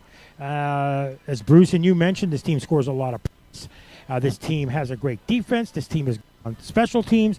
They don't have a lot of injuries going into the playoffs. I mean, right now, they have to be in serious contention for a WPIAL title. And then after that, you don't know. I mean, it takes special teams to go into the States.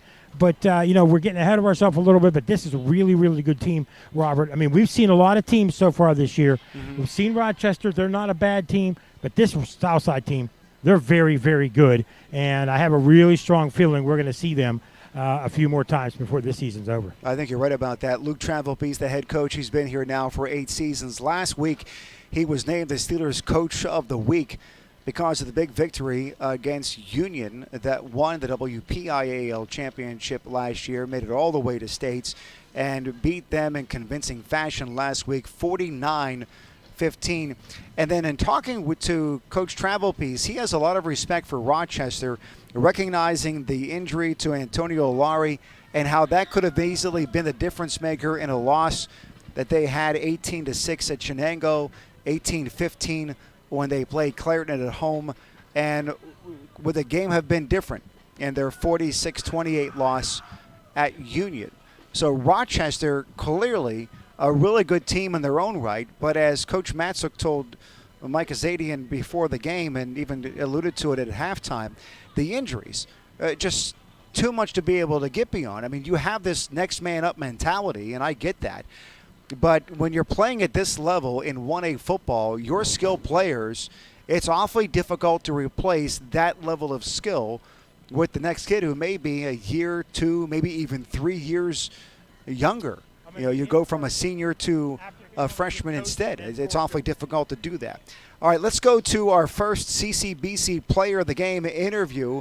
Mike Azadian getting ready to talk to Dom Guido with the Rochester Rams. Mike? Hey, Dom, how you doing? I know it's a tough loss for you guys. You're down some men, but you guys got new life coming into the playoffs. I know your coaches are thinking that way, as you guys are. It's playoff 0-0. Everyone's 0-0 in the playoffs. It's who's going to win it more, who's going to come out that week and, execute. Well, you guys fought tough. And in the second half, your coach said it's 0-0. You guys came out. You guys are still hitting, still playing tough. It shows a lot about you and the rest of the team. Yeah, we just made a couple mental mistakes. We should have scored a couple times. We was at the 1-yard line, should have pounded in, came up short. And, they just had the better of us. We had a couple people out, but hopefully we come back in the playoffs and make a run. You guys, a perennial playoff team. Everybody knows how tough Rochester is. What do you guys have to start doing right in the playoffs to make a run? We have to get a little bit more physical, and we have to start doing the little things right, and we just have to focus up and, come smack some people in the mouth. All right, Dom, thanks a lot, man. Take care. Thank you. Thank you very much, Mike. Do appreciate that. Great guy, Dom Guido. That's a difficult interview to do. When you come into a game and you're disappointed with the loss, to be able to do an interview like he just did, very much a class act, that young man, Dom Guido, over at Rochester. Mike Azadian now with the CCBC Player of the Game for the Southside Rams, Andrew Corfield. Mike? We're going to have 3 interviews here. I'm going to surprise you. We got a special guest after this. So first, Andrew, 3 touchdowns, 2 from the ground, 1 in the air. But I know you're a team player. You got the ball today, but it's all about the team here at Southside. I mean, yeah, our line blocked great today, opened up the holes, and it was just me today. But other days it's Ryan or Mateo or Brady. So it was just me today, and I shout out to the line for blocking their hearts out. Coach has built this team up. You guys are having a special season. Everybody talks about what a special team you are. Do you guys let that get to you at all, or you just focus on one game at a time?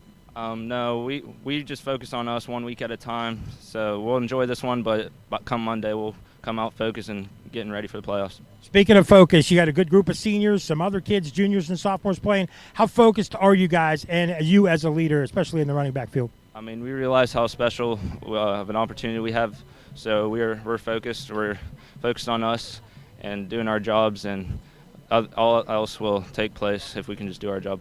Andrew Corfield, CCBC Player of the Game. Thank you. Yep, thank you. Enjoy. Now to your coach, Coach Travelpiece. We talked at halftime. You guys played a solid game. You've been playing solid games all year long.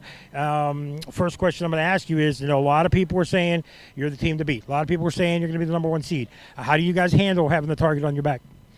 We talked to the team this Wednesday about, we had a very big win, emotional win against Union last week.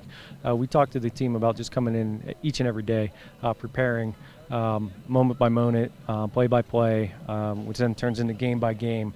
The seedings will come out tomorrow. There's a lot of very good football teams in single A.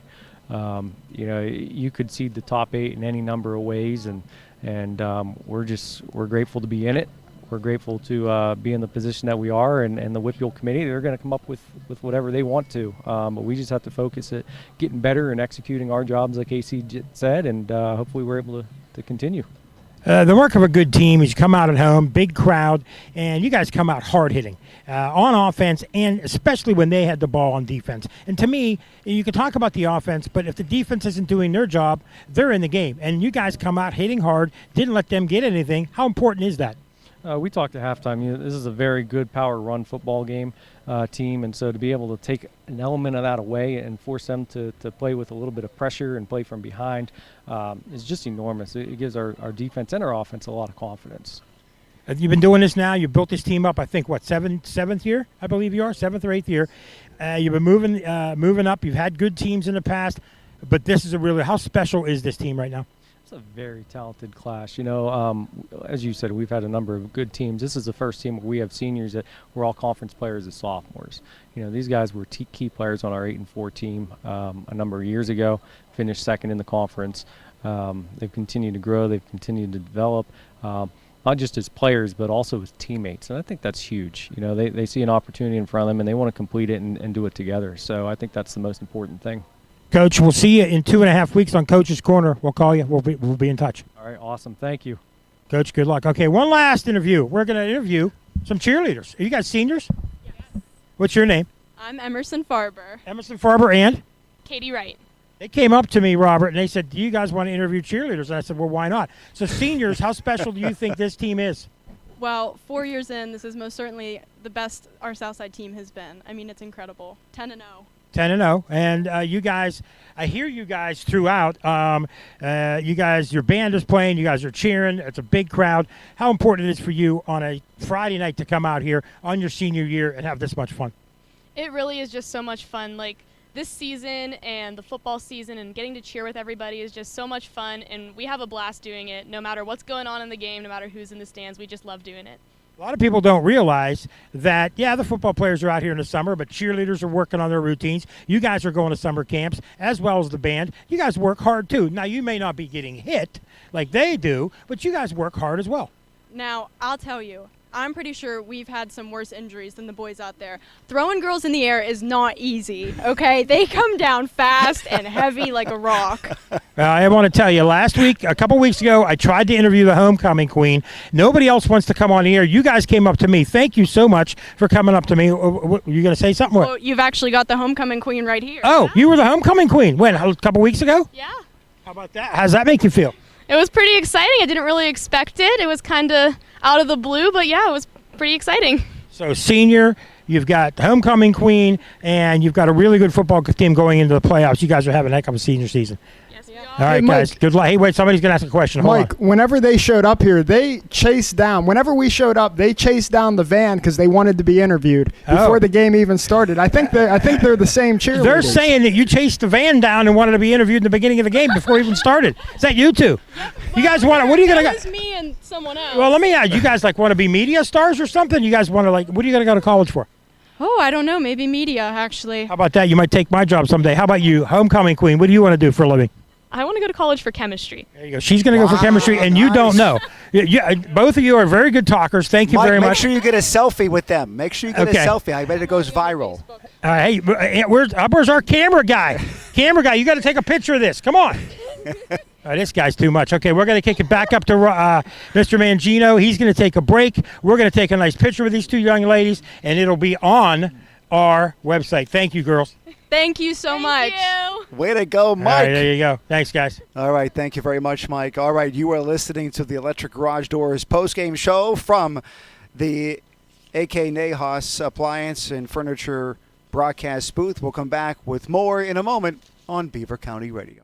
When accidents and injuries happen, you need the experience and insight of the legal team at Luxembourg, Garbett, Kelly & George. Since 1934, they've been committed to the physical and financial recovery of personal injury victims. Attorney Larry Kelly. At Luxembourg, Garbett, Kelly & George, we have a culture. And that culture is that we're not going to get out-lawyered. We're going to make sure that we know the law as well as anybody. You don't even have an idea what facts are important until you know the law. Once we identify the law, we know what facts will determine the outcome of this case, and then we go out and investigate those facts to make sure that we have a factual pattern that is supported by the law that could lead to a successful outcome for our clients. For your initial consultation, call the law firm of Luxembourg, Garbett, Kelly & George at 724-658-8535 or online at lgkg.com. Luxembourg, Garbett, Kelly & George, keeping promises for over 80 years.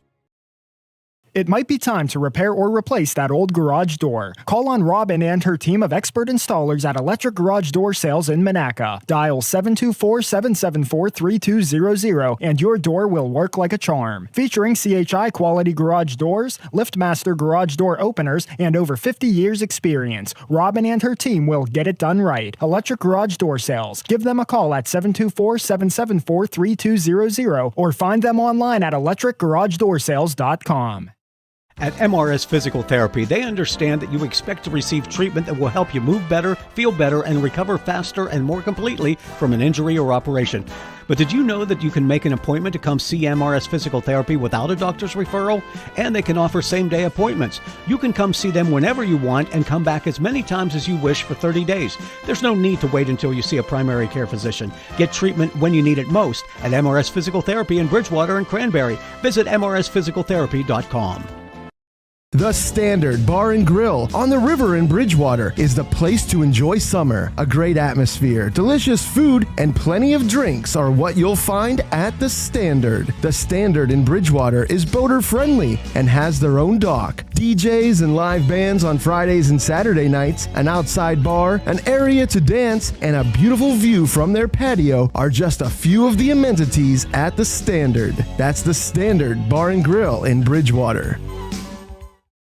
J. Young Refuse in Industry is proud to be an integral part of Beaver County for the past 34 years. Featuring a wide range of recycling services for contracted areas, they are sure to help you get the job done. The J. Young Refuse team of professional drivers consistently exceeds safety and service throughout the day while their customer service representatives take professionalism to the next level. Call them today at 724-495-6199 with any questions you may have.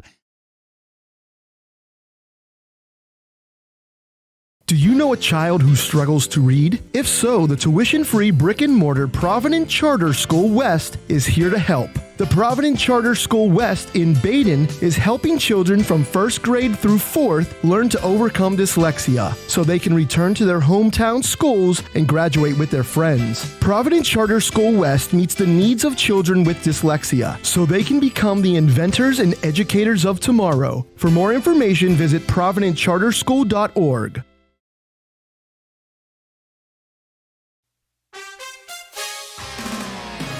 You're listening to 2023 high school football coverage on Beaver County Radio. This game is being brought to you in part by St. Barnabas Dental and Dr. Peter Montini, Goldberg Persky and White, Friendly Federal Credit Union, Dr. C. Timothy Lip, Freedom United Federal Credit Union, Luxembourg Garbett Kelly and George, Electric Garage Door Sales in Monaca, Beaver County Chrysler Dodge Jeep and Nissan, Keystone Wellness Program, Patriot Home Care, the Grand Valley Inn, the Community College of Beaver County, the Beaver County Career Technology Center, Drug-Free Aliquippa, the Beaver Falls Municipal Authority, Moon Township Ford, Fry Transportation, and Beaver County Radio. 95.7 and 99.3 FM, along with 1230 WBVP, 1460 WMBA, and BeaverCountyRadio.com.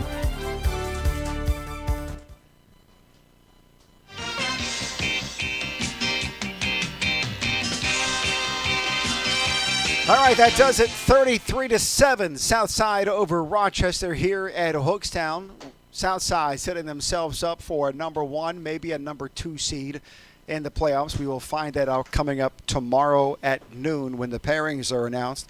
Coming up next after we get done here with the Electric Garage Doors postgame show on Beaver County Radio, we will have the Falcones Moon Township Ford wrap-up show coming up.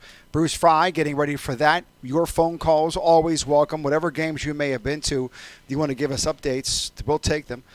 For Mike Azadian and Bruce Fry, I'm Robert Mangino. We will be with you again next Friday as we broadcast a high school football game. It's a playoffs. Which game? We'll let you know. Stay tuned to Beaver County Radio.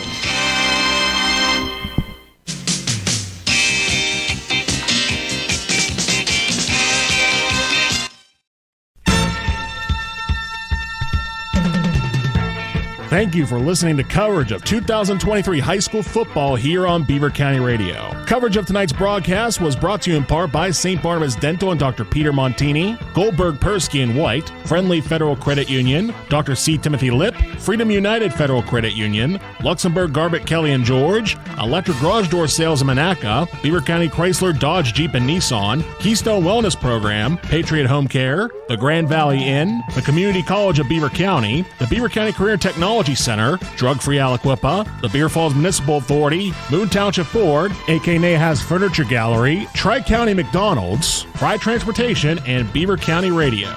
And don't forget to check out all the scores and information from this week's game and all games at BeaverCountyRadio.com and on our Facebook page at WBVP-WMBA.